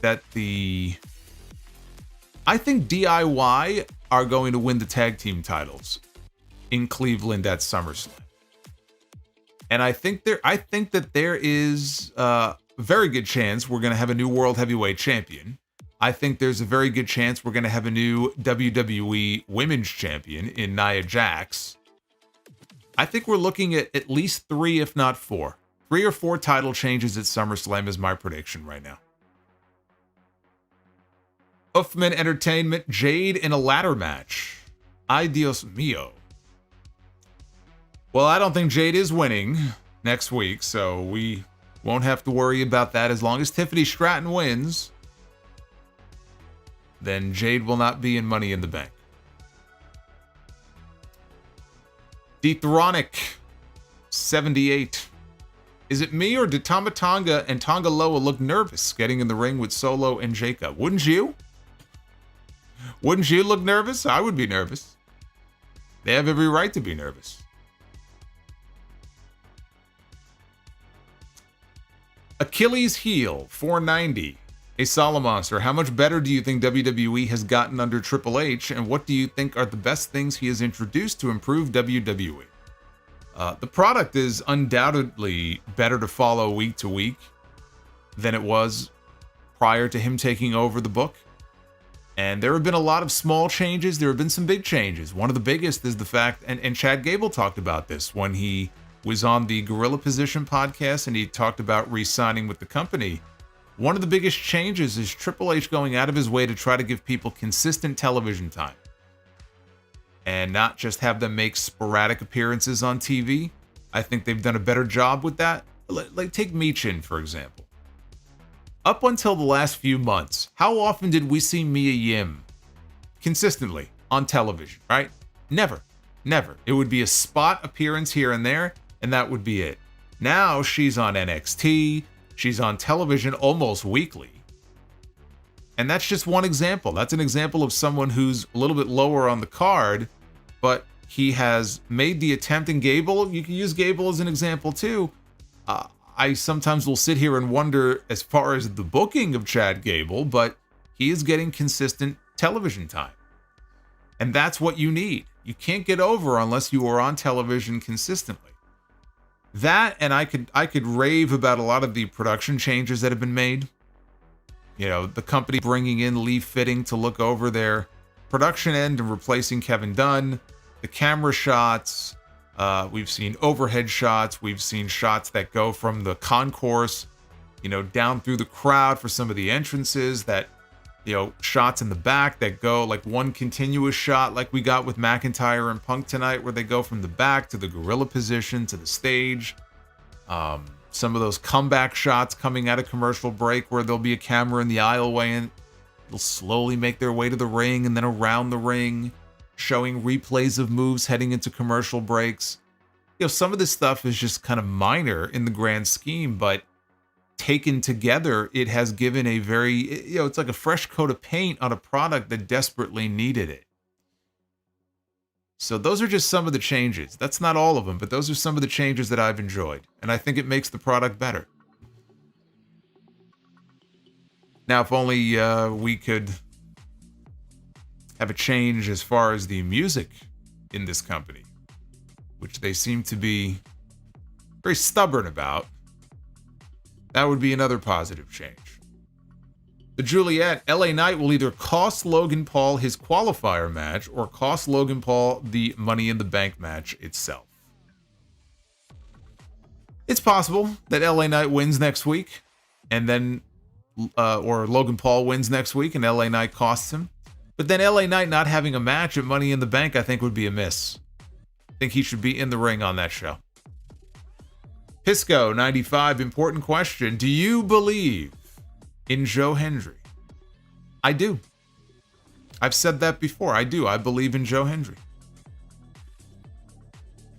The bigger question is, does everybody in the chat believe in Joe Hendry? Because if not, I may have to kick you out.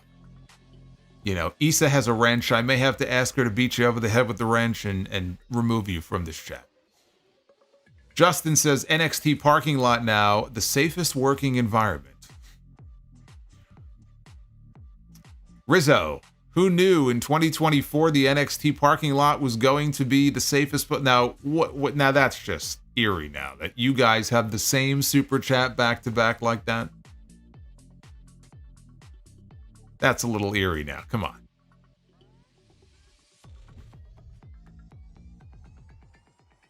There it is. I'm going to try to do the Prince Nana dance again when I see him in Swerve. July 26th. Swerve Strickland coming back to House of Glory. It's time to do the dance.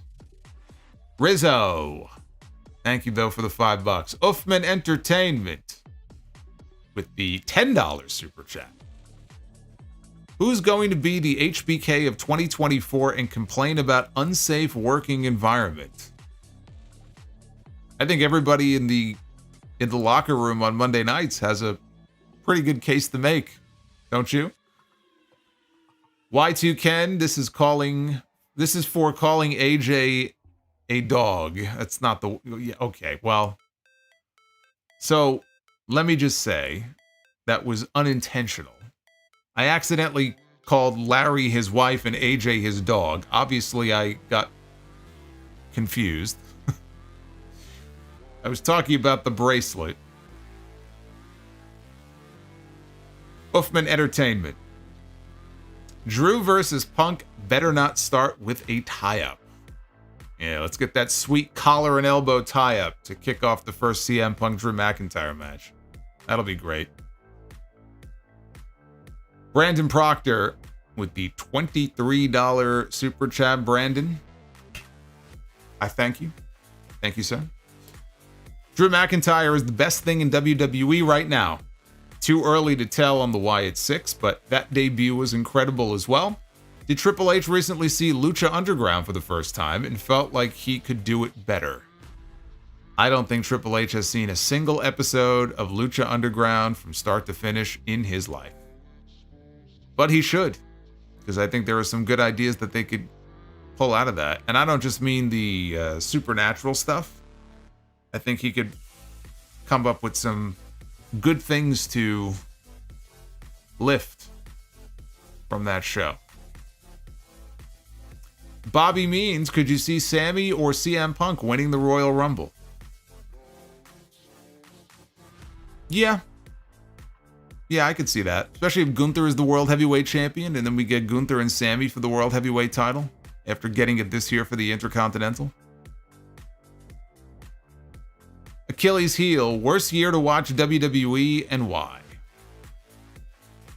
I don't know. I mean, there have been some bad years. 95 was pretty fucking bad. 2018, 2019.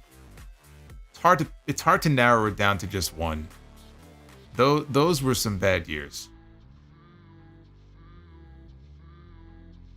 CN Mordecai with the 10 spot. Are we sure Chad Gable didn't blow his brains out on Monday and they just left him there since it fits so well with the Wyatt 6 stuff? Longtime listeners since around Sound Off 70 or so. Oh my God, 70. So now we're going back to like, what is that? 2000. That had to be late 2008, right? Episode 70. Hey, Mordecai, thank you.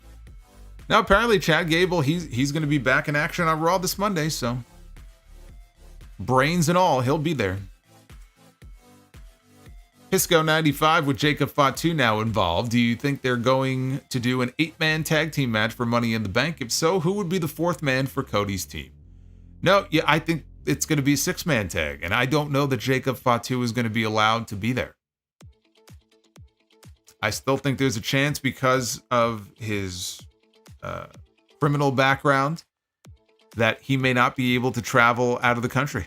If that's the case, then we'll get the 6-man tag. Nick Rosso, now that Jacob Fatu is on the heel side, what do they do with Hikuleo? Does he join Solo or does he side with Roman? Or does Jacob steal the bloodline from Solo and he links back up with Roman? Well, that's what I floated before. That could be the longer term play here, like a few months from now, where Fatu, he can't control him and he steals the new bloodline away from him and we get the OG against the new crew. That could even be War Games. That could be your War Games match. Holiday 197, what are your thoughts on SummerSlam this year? Based on the current storylines, it could be one of the better SummerSlam cards in recent memory. I think it is shaping up to be the strongest SummerSlam in years. The way the potential card is shaping up, and again, we don't know for a fact yet that CM Punk will be medically cleared in time. He could always have a setback. It would be a huge blow if they can't do Punk and McIntyre on that show. But assuming he gets cleared and Rhea Ripley's another one, we don't know if she'll be back in time for SummerSlam against Liv Morgan. But a lot of the other matches are pretty obvious right now. And I think based on the card that we know, we think we know, I agree with you. It is shaping up to be one of the better SummerSlam shows in recent memory. Arabian Night, to make the teams even, maybe the Usos recruit the Tongans' younger brother Hikuleo to join them, just like how their little bro Solo is now with God. It's a good point. Brother for brother. Chris AXC, Tiffy wins Money in the Bank. Nia wins the title at SummerSlam. Tiffy cashes in right after. Damn, that was a good show. Tonight, hashtag where's Nakamura? I tell you what, you're the only person asking that question. Ain't nobody thinking about Shinsuke Nakamura at the end of that show tonight. And you should know better to think that he's actually going to get any sort of meaningful push at this point. Mr. Dynamite says Chad Gable is the Susan Lucci of WWE. Well, you know what? It took, 19 years or something? But eventually Susan Lucci, she won that award. Chad Gable, eventually, he's going to win that title. He's going to win a title, whatever title it is. It's going to happen. Barry MK, thank you for the 23. It's not how old you are, it's how old you feel, brother. And I feel 157, brother. Was that the Larry King spoof with Sean? for Hogan. Rizzo, the question I have now is who helps the Usos and Roman if there is a Bloodline civil war, especially at War Games? We just talked about that. Trying to map out all of the possibilities here. Thank you, Rizzo. Prince Vegeta 95. When they eventually do Roman and Cody 3, do they do it as the main attraction at the Royal Rumble? I wouldn't be so sure that we are going to get Roman and Cody 3.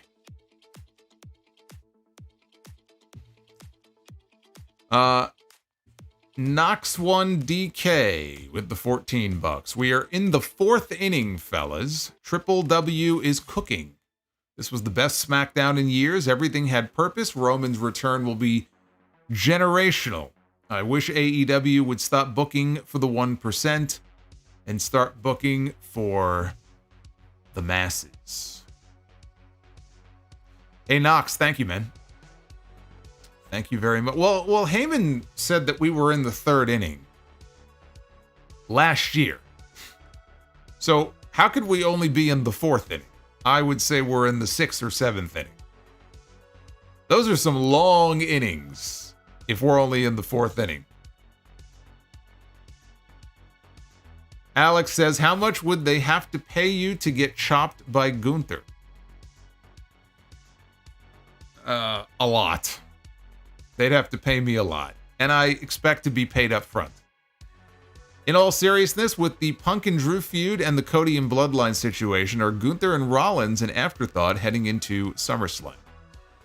No, I don't look at it as an afterthought. I just think that you have all these stories that are going on at once. Some stories are going to be bigger than others. You know, some stories are going to have priority over others. I wouldn't call it an afterthought, though. And they haven't even started. Look, we don't even know that Seth Rollins is wrestling Gunther. I think that's probably going to be the match, but people are just sort of assuming it's a foregone conclusion. It's not. It's not. You know, I think we get Rollins and Gunther and then Priest against Finn Balor, but maybe we get a triple threat and it's Gunther and Rollins and Damian Priest. I mean, we don't know. But whatever it is, whether it's a triple threat, whether it's a singles match, it's not going to have the same kind of appeal that Punk and McIntyre are going to have, because it's a much bigger feud, and it's been building and building and building for months. The Bloodline stuff has been building for months.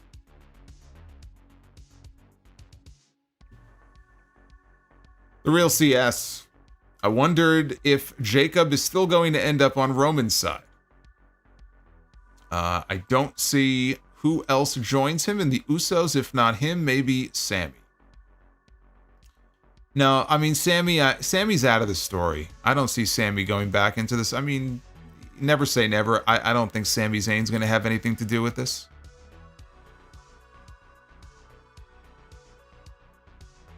Art King, again, thank you for the 1999. Put those fingers up.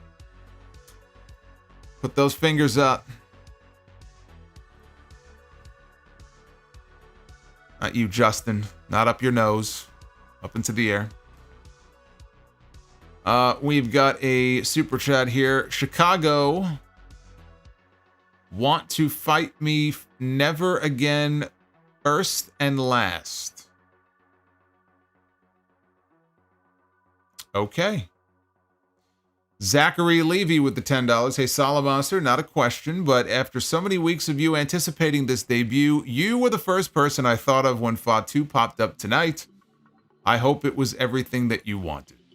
Well, thank you, Zachary. It was. It was. I think they pulled it off great. I think the wait was worth it. Of course, as I always say, the key is in the follow-up. You could have a great debut. It's like the same thing with the Wyatt 6. Yeah, we had 2 big debuts on TV this week. Well, take Joe Hendry out of it. We had the Wyatt 6 on Monday. We had Jacob Fatu on Friday. All right, well, great debuts, but what's the follow-up? You know, where is Fatu and what is he doing in 6 months? Or in 3 months? The Wyatt 6, right? Great presentation for the debut. What are they going to do with them now?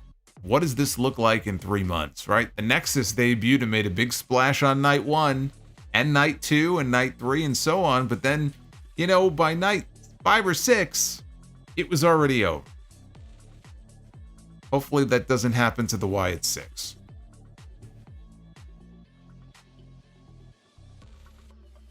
Too Cool was planning to go for a movie, skipped it for Brother's solo stream. What a SmackDown, what a week.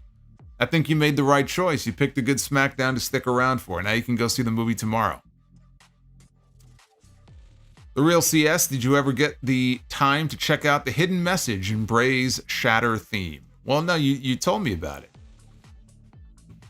I have not listened to the song since then, but I asked you what the message was, and you told me. I did not know that. Oh, Harold, honest question, what's the point of the draft? It's a television gimmick. That's basically it.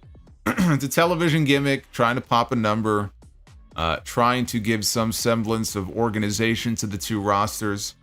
But at the end of the day, they make their own rules, and people come and go. You know, it's been a few months now. Well, it's been a couple months. No talk of any trades, you know, between the two GMs. They're probably not going to do that. I wish they would. Too Cool, where would you rank Jacob Fatu's debut? Oh, I don't know. I don't want to sit here and rank it all the time. It was a good debut. It's a very good debut. Chris Mikesell.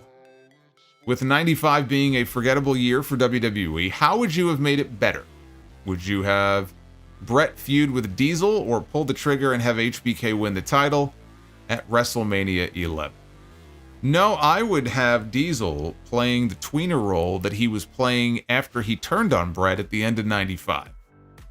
Unfortunately, it was only for a few months because he made the decision 2 months later to leave when he couldn't get more money out of Vince. That right there, that version of Diesel would have gotten over as champion a lot more than the smiling babyface version. Thing with Vince, he was always trying to find the next Hulk Hogan. He was always trying to find that next big top babyface, that, you know, kind of white meat, all-American babyface that could go around and smile and kiss babies. And he had that with Hogan. He tried that with Luger. Luger wasn't the right person for that spot. He tried it with Diesel. He was not the right person for that spot. I wanted to see the Diesel we got at the end of 95, where he's like, if you're not wearing a black glove, fuck you. I'm not going to smack your hand when I come out. And the more kind of sarcastic version of Kevin Nash. That's the biggest change I would have made if they put the belt on Diesel. He was booked all wrong.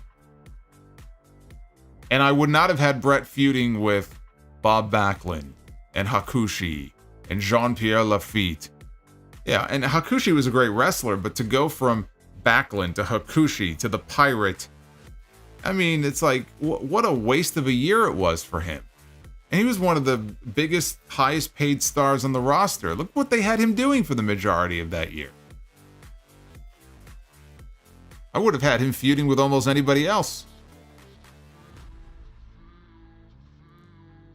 Lewis, have you seen the latest Grapple Vision video of them adding video clips synced up to your wrestling receipts list that you posted on last week's podcast? I did not. No. Maybe somebody tweet me a link. I'll check that out. I have not seen that. Habili with the $3. If Undertaker had one more match between these three options, what would be the best? A rematch with AJ, dream match with Sting, mixed tag match with Michelle. Okay, well, you could take that last one off. I'm going to pretend you didn't say that.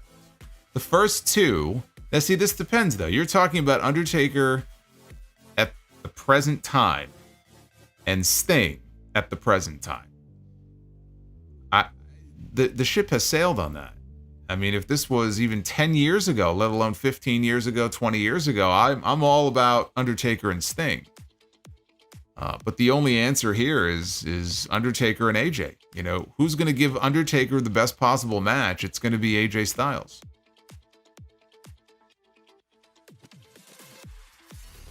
Knox back again with the $7. WWE is playing chess. AEW is trying to draw inside the draw inside the lines with crayons. There are levels to this shit. Thank you, Knox. Hoffenheim, how was the show? Show was great. Great show.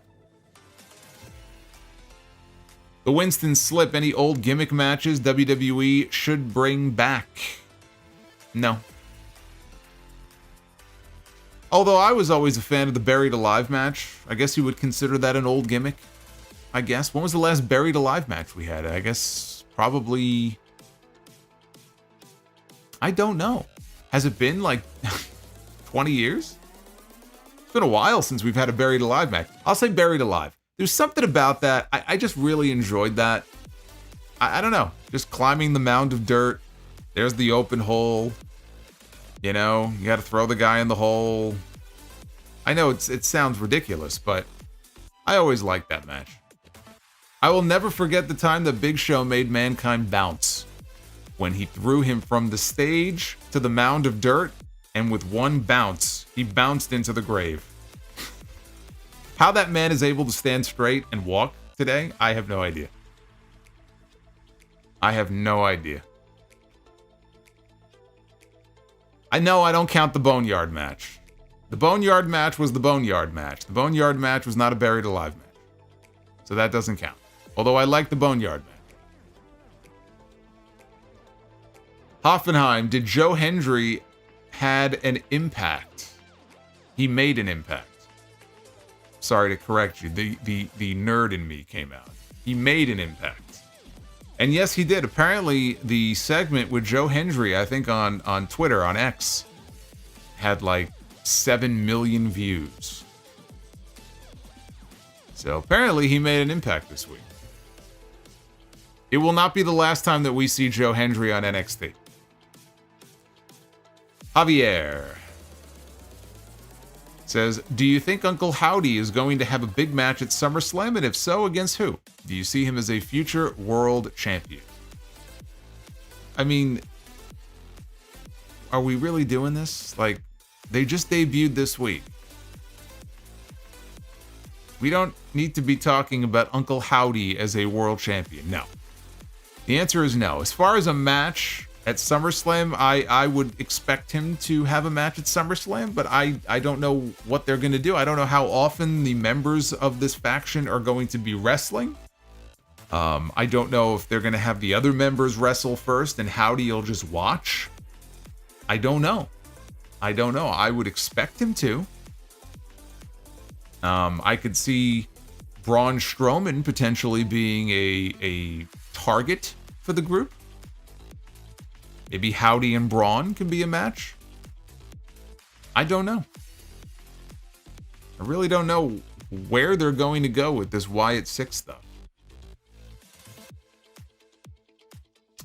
Alex says, with all the praise Triple H and WWE have been getting, how did they drop the ball with Swerve Strickland, Samoa Joe, and Tony Storm? Do you think that they would still be massive stars if they stayed in WWE? Well, massive is an interesting word. I think Tony Storm would be a big star in the women's division for them. Multiple-time women's champion by now. I think that Samoa Joe, who has managed to stay healthy in AEW, although the schedule with AEW is not nearly as intense as it would be in WWE, so who knows how that might have factored into things. I think that Triple H loves Samoa Joe. And I think that had he stuck around and had a role on the main roster, I don't want to say massive, but I think he would be... look, you know what? Who knows? Maybe he would be part of this bloodline thing, even though I don't think there's any blood relation there. Imagine Samoa Joe, being part of the bloodline story in some way. Swerve, I think they definitely dropped the ball on Swerve, without a doubt. And I think he'd be over. I think he'd be a star. Again, massive, I don't know about massive, but did they drop the ball with him? You bet your ass they did. Absolutely.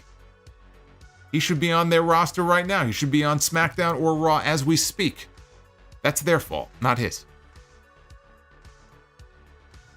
OM Too Cool. Just sending some love, Brother Solo. GOAT Podcast. OM, thank you, brother.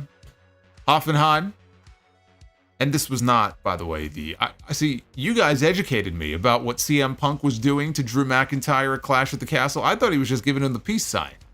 Apparently this means something else to the European fans. So I will turn them out. There we go.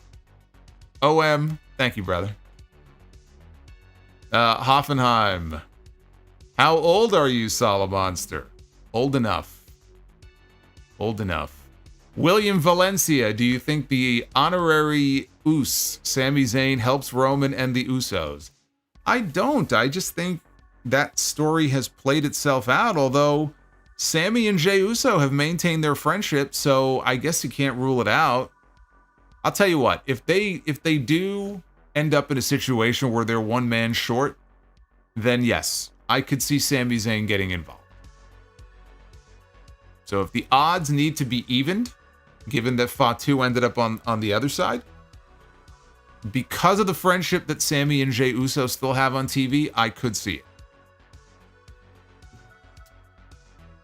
it. Hidden Network. The $2 super chat.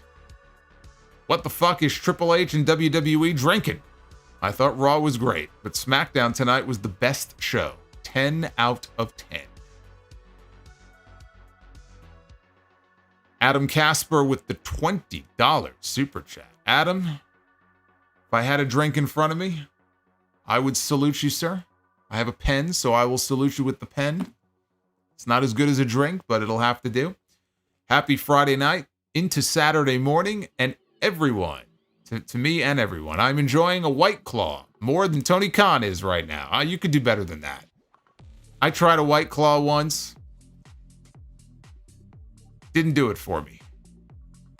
At least not the flavor I drank. I thought the White Claw sucked. I'd rather have a fucking Zima than a White Claw.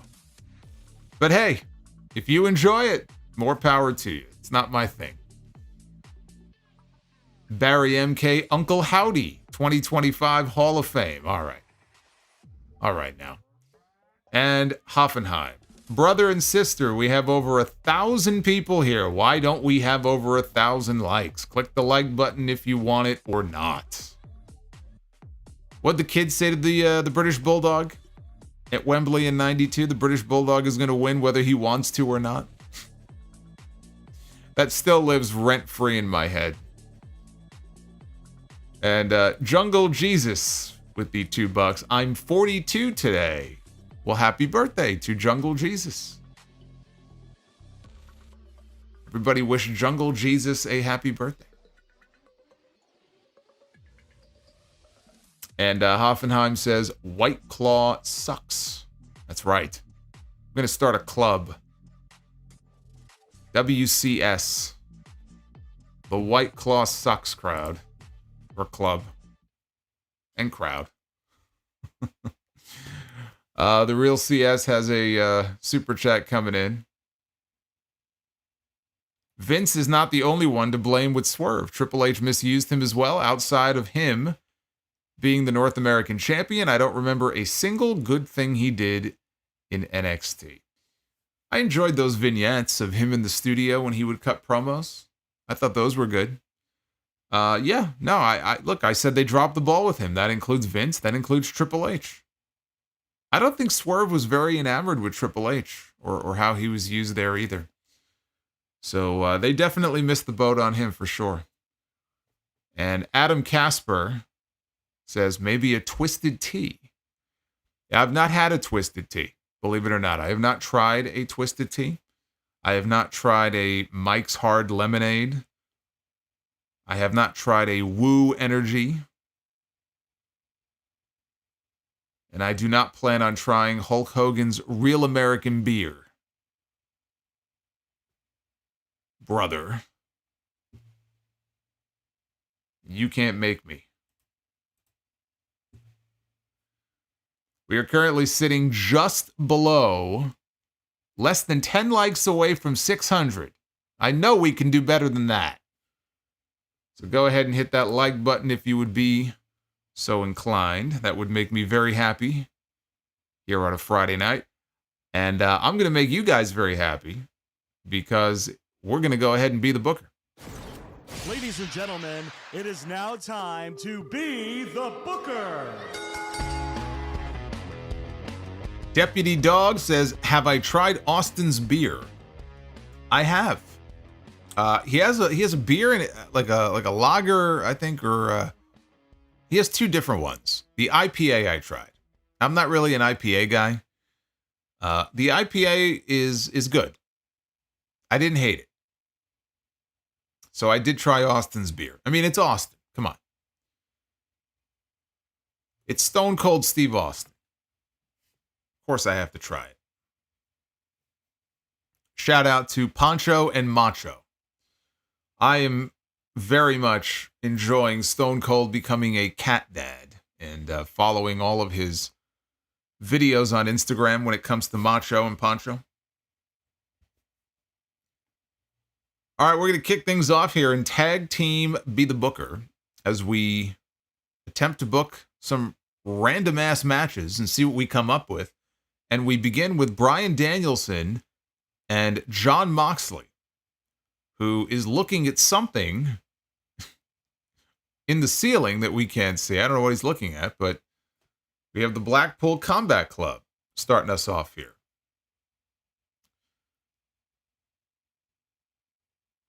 Reigning IWGP Heavyweight Champion Jon Moxley is going to be defending against Tetsuya Naito at Forbidden Door.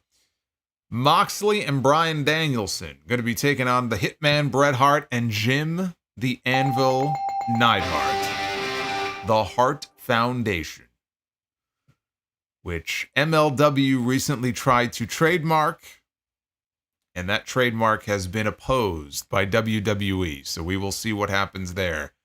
The Blackpool Combat Club and the Hart Foundation. All I care about is we're going to get Bret Hart and Bryan Danielson in the same ring together. I mean, come on. Come on. Did you think I was going to give this anything other than the bell? You don't know me very well. You don't know me very well at all.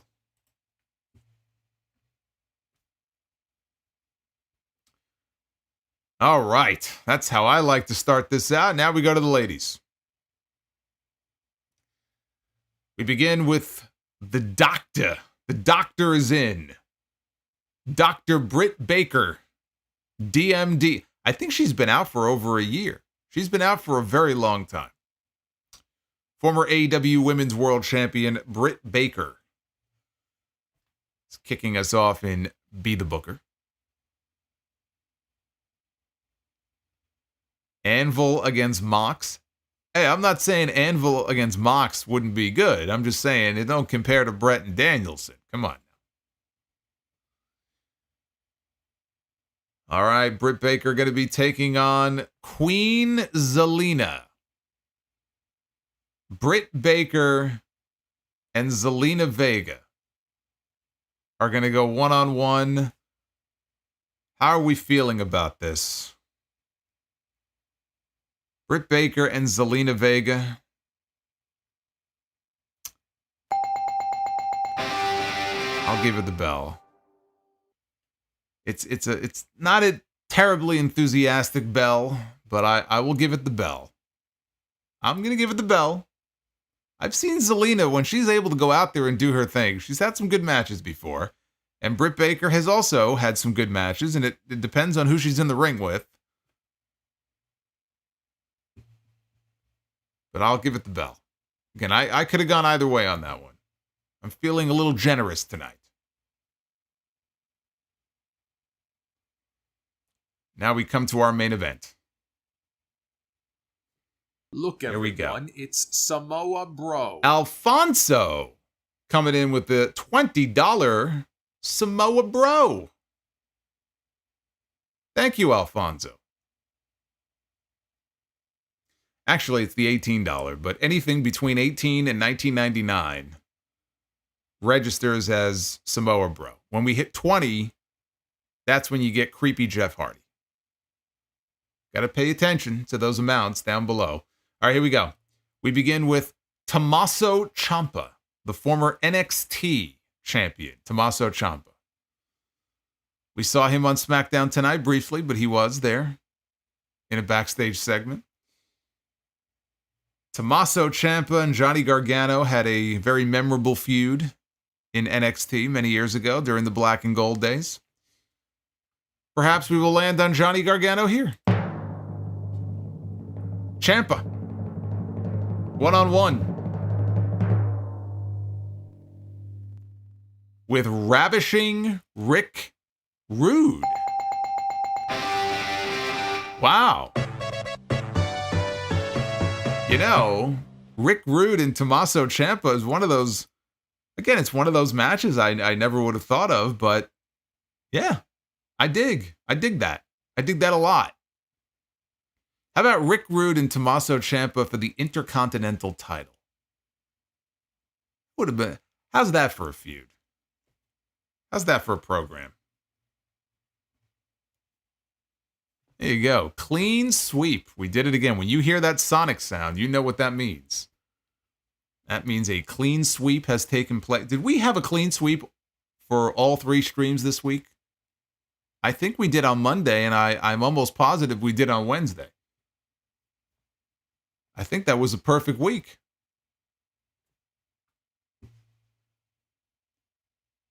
All right, let's get to the super chats here that were coming in that I have not had a chance to read yet. Cameron Spencer has a $4.99 here. I'm a huge B-Team fan. I'd rather Bo Dallas do the B-Team stuff instead of this horror movie stuff. I'm not a fan of this kind of stuff. B-Team is better. The B-Team is a perfectly fine mid-card comedy gimmick, and perhaps he doesn't want to be stuck in a mid-card comedy gimmick. Who could blame him? The B-Team has no upward mobility. You bring the B-Team back, they're going to be doing comedy skits with R-Truth every week. This is a much bigger deal than the B-Team. The real CS, like most, I became a big Swerve fan during his time as Killshot in Lucha Underground, and was so excited when he got signed to NXT. Yeah, I was too. And again, I still remember that Hell of War match with him and Roman Reigns gently down the stream. Oh boy. Hoffenheim. Roman Reigns gently down the stream. Roman Reigns rowing that boat. Was that the 3rd time tonight? Hey, Hoffenheim, thank you. What was I saying? Anyway, the Hell of War match that he had in Lucha Underground with AR Fox, or Dante Fox. I remember at the end of that match, they zoomed in on a chunk of what appeared to be Swerve's flesh that was left on the mat. It was fucking disgusting. But that's when I really was like, wow, okay. This guy is something else here. So, yeah, I became a fan of a lot of people watching Lucha Underground. I got a real education watching that show with people like Penta and Rey Fenix. Yeah, I mean, you look at a lot of the guys in the AEW roster right now, even, you know, Brian Cage and Jeff Cobb, who was, you know, under the Matanza mask. Dario Cueto, I still maintain. I mean, Dario Cueto is maybe my all-time favorite authority figure in wrestling. Seriously. Like, I love that character so much. Adam Casper with the $20 drop. You and JD are the greatest of all time. You'll definitely have to try some Pennsylvania beer at some point. I had a beer in Pennsylvania. I was in Pennsylvania WrestleMania week. I left before WrestleMania. But I had, what did I have? I don't remember what I had. I don't think it was like a Pennsylvania, you know, brew. But I will, yeah, you know, at some point, I'm sure I'll be back there, and we'll have to try that out. But thank you, Adam. I appreciate that very much. And I hope you guys are enjoying the TNT shows that JD and I are doing on Tuesday nights. We've done, God, I mean, we've already blasted through probably 7 or 8 of them. And the feedback has been tremendous, and I've really enjoyed it, and I hope you have too. Alfonso, thank you again for the 20 bucks. Alfonso says, was out eating fajitas and they had SmackDown on the TV. I glanced up for 1 second and I saw someone who looked like Jacob. I got up to take a closer look and I realized it finally happened here, thinking I had too many margaritas. Well, you probably looked at him and he looked a little bit different. So it's understandable, but yep. He's finally arrived and got to keep his name. It's the most important thing. Art King, thank you for the $9.99. Art King has been very active tonight. Thank you. DEH, what's Ricky Starks' ceiling in WWE? If Ricky Starks ever makes it to the main roster in WWE, I think his ceiling is Intercontinental or US champion. I think he'll do well. I don't see him as a world heavyweight champion, but I think he'll do well. Hoffenheim, better booker than better booker than Tony Khan. I didn't know who you were talking about. Thank you, Hoffenheim. Thank you for the $22 super chat. Adam Casper with the 20. I jumped on late, but AEW only having 500,000 viewers is embarrassing for sure back on Wednesday night. Yeah, I'm going to be talking about that AEW rating on what to be alarmed about and what not to be alarmed about. I'll talk about that on Sunday. DEH says Vince being gone is what killed AEW's momentum. I think that Vince McMahon, when he went away, I don't want to say that was the beginning of the end is not the right way of putting it, but whatever sort of charm or competitive advantage.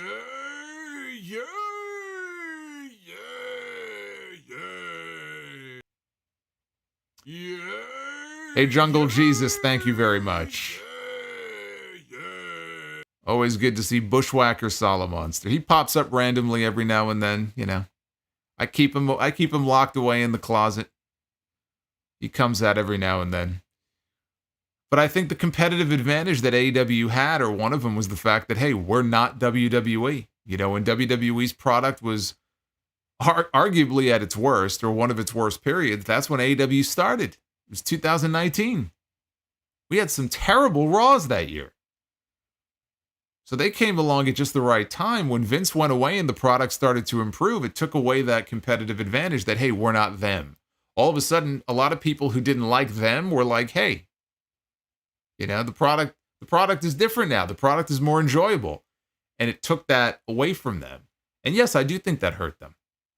That doesn't explain away all of their problems, but I think that definitely hurt them. If you don't think that hurt them in the eyes of a lot of fans, then you're not paying attention.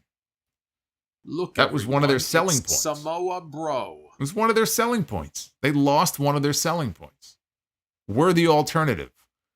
And they really can't say that as much anymore. You know, there are certain things they do that WWE doesn't, as far as the violence and as far as the Forbidden Door type stuff.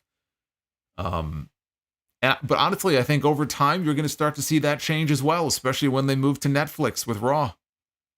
Now, I'm not saying it's going to go TV mature, but there will be more changes to the product that are going to take away more of what AEW has in its favor that separates them from WWE. But the whole notion of, hey, we're different, you know, we're the alternative, they can't say that as much anymore.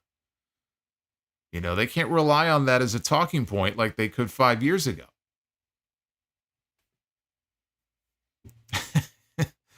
Burner account says he comes out of the closet. I see what you did there. I see what you did there. Yes. He comes out of the closet like Phil Leotardo in that scene when he came out and they beat that fucking guy to death. What a show. What a show. Hoffenheim.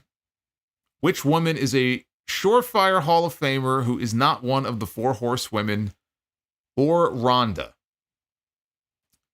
Natty Neidhart is going into the Hall of Fame.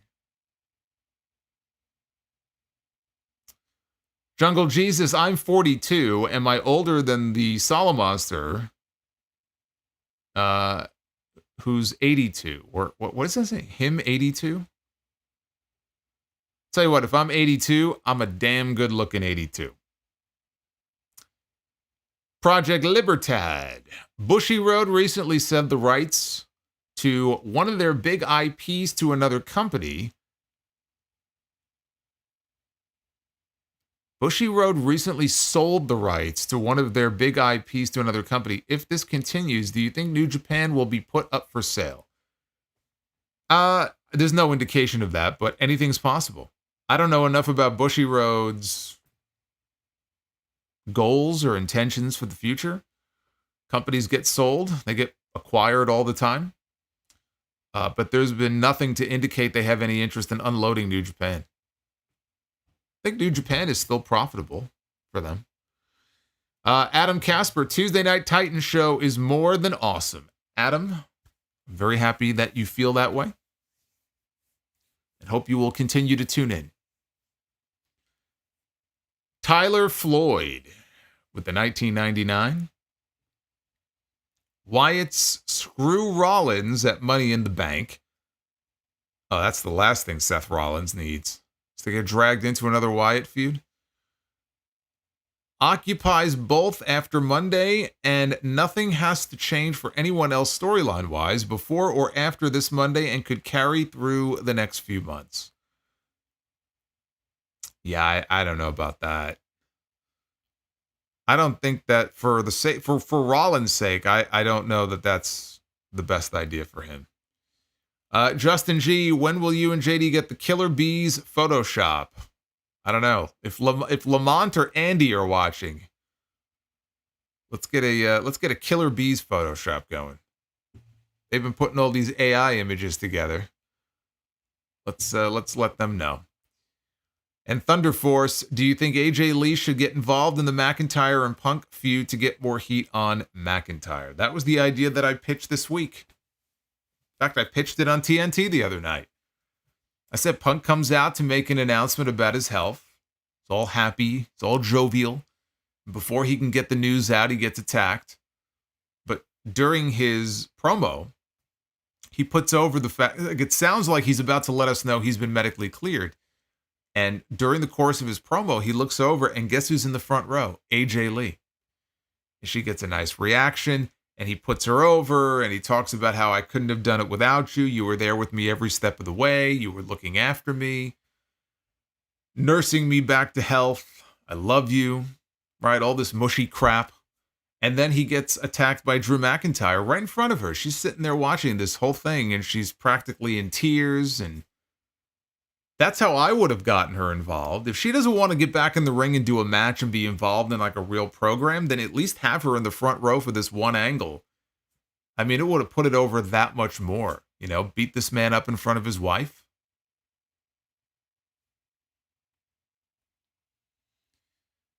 And Cameron Spencer with the $5 super chat. Do you at least agree that this horror movie stuff that Bo is doing is going to have a short shelf life? I can see fans turning on it in 4 months.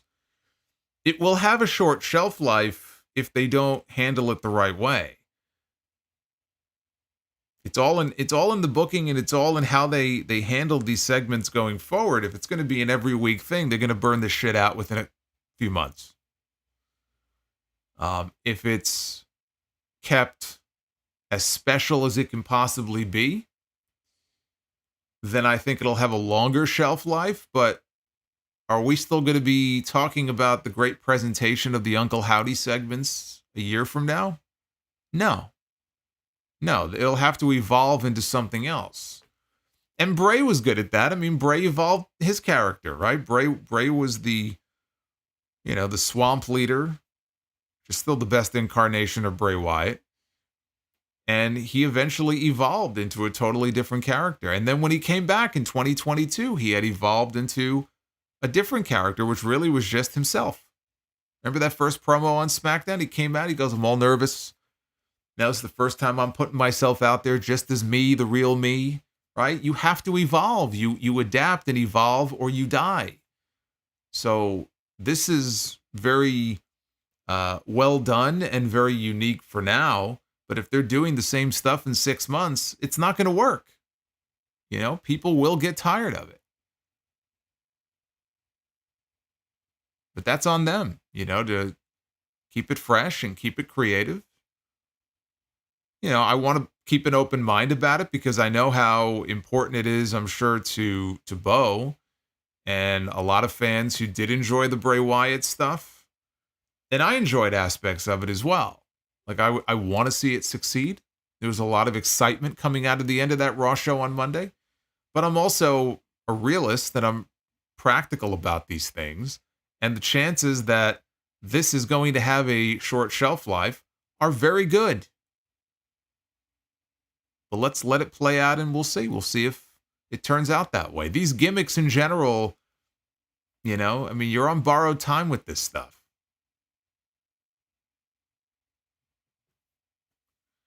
Anyway, thank you guys. I believe that's the final message. You guys killed it tonight. You guys killed it all week. Now, I said this on Monday. We had a huge night on Monday. I was really pissed that I couldn't be here live for the Clash of the Castle review, so I just uploaded it. Actually, it was part of the podcast on Sunday, and then I uploaded it. But you guys killed it on Monday with the support. Wednesday as well. And tonight, you guys blew me away. So I can't thank you enough. This was our probably our best week since WrestleMania, honestly. So thank you very much. The next time I am going to be live with you will be on Monday. And that will be for Monday Night Raw. And then early, the very next morning, I'm heading out to Connecticut for a couple of days for some client stuff. So it's going to be a busy week for me, but I will be live on Monday. I will be live with JD on Tuesday night, probably from my hotel. Wednesday night, I should be able to race home in time from Connecticut to be here for the Dynamite stream, and then SmackDown from Madison Square Garden. Next Friday should be another big episode of SmackDown. Very interested to see the follow-up to the Jacob Fatu stuff.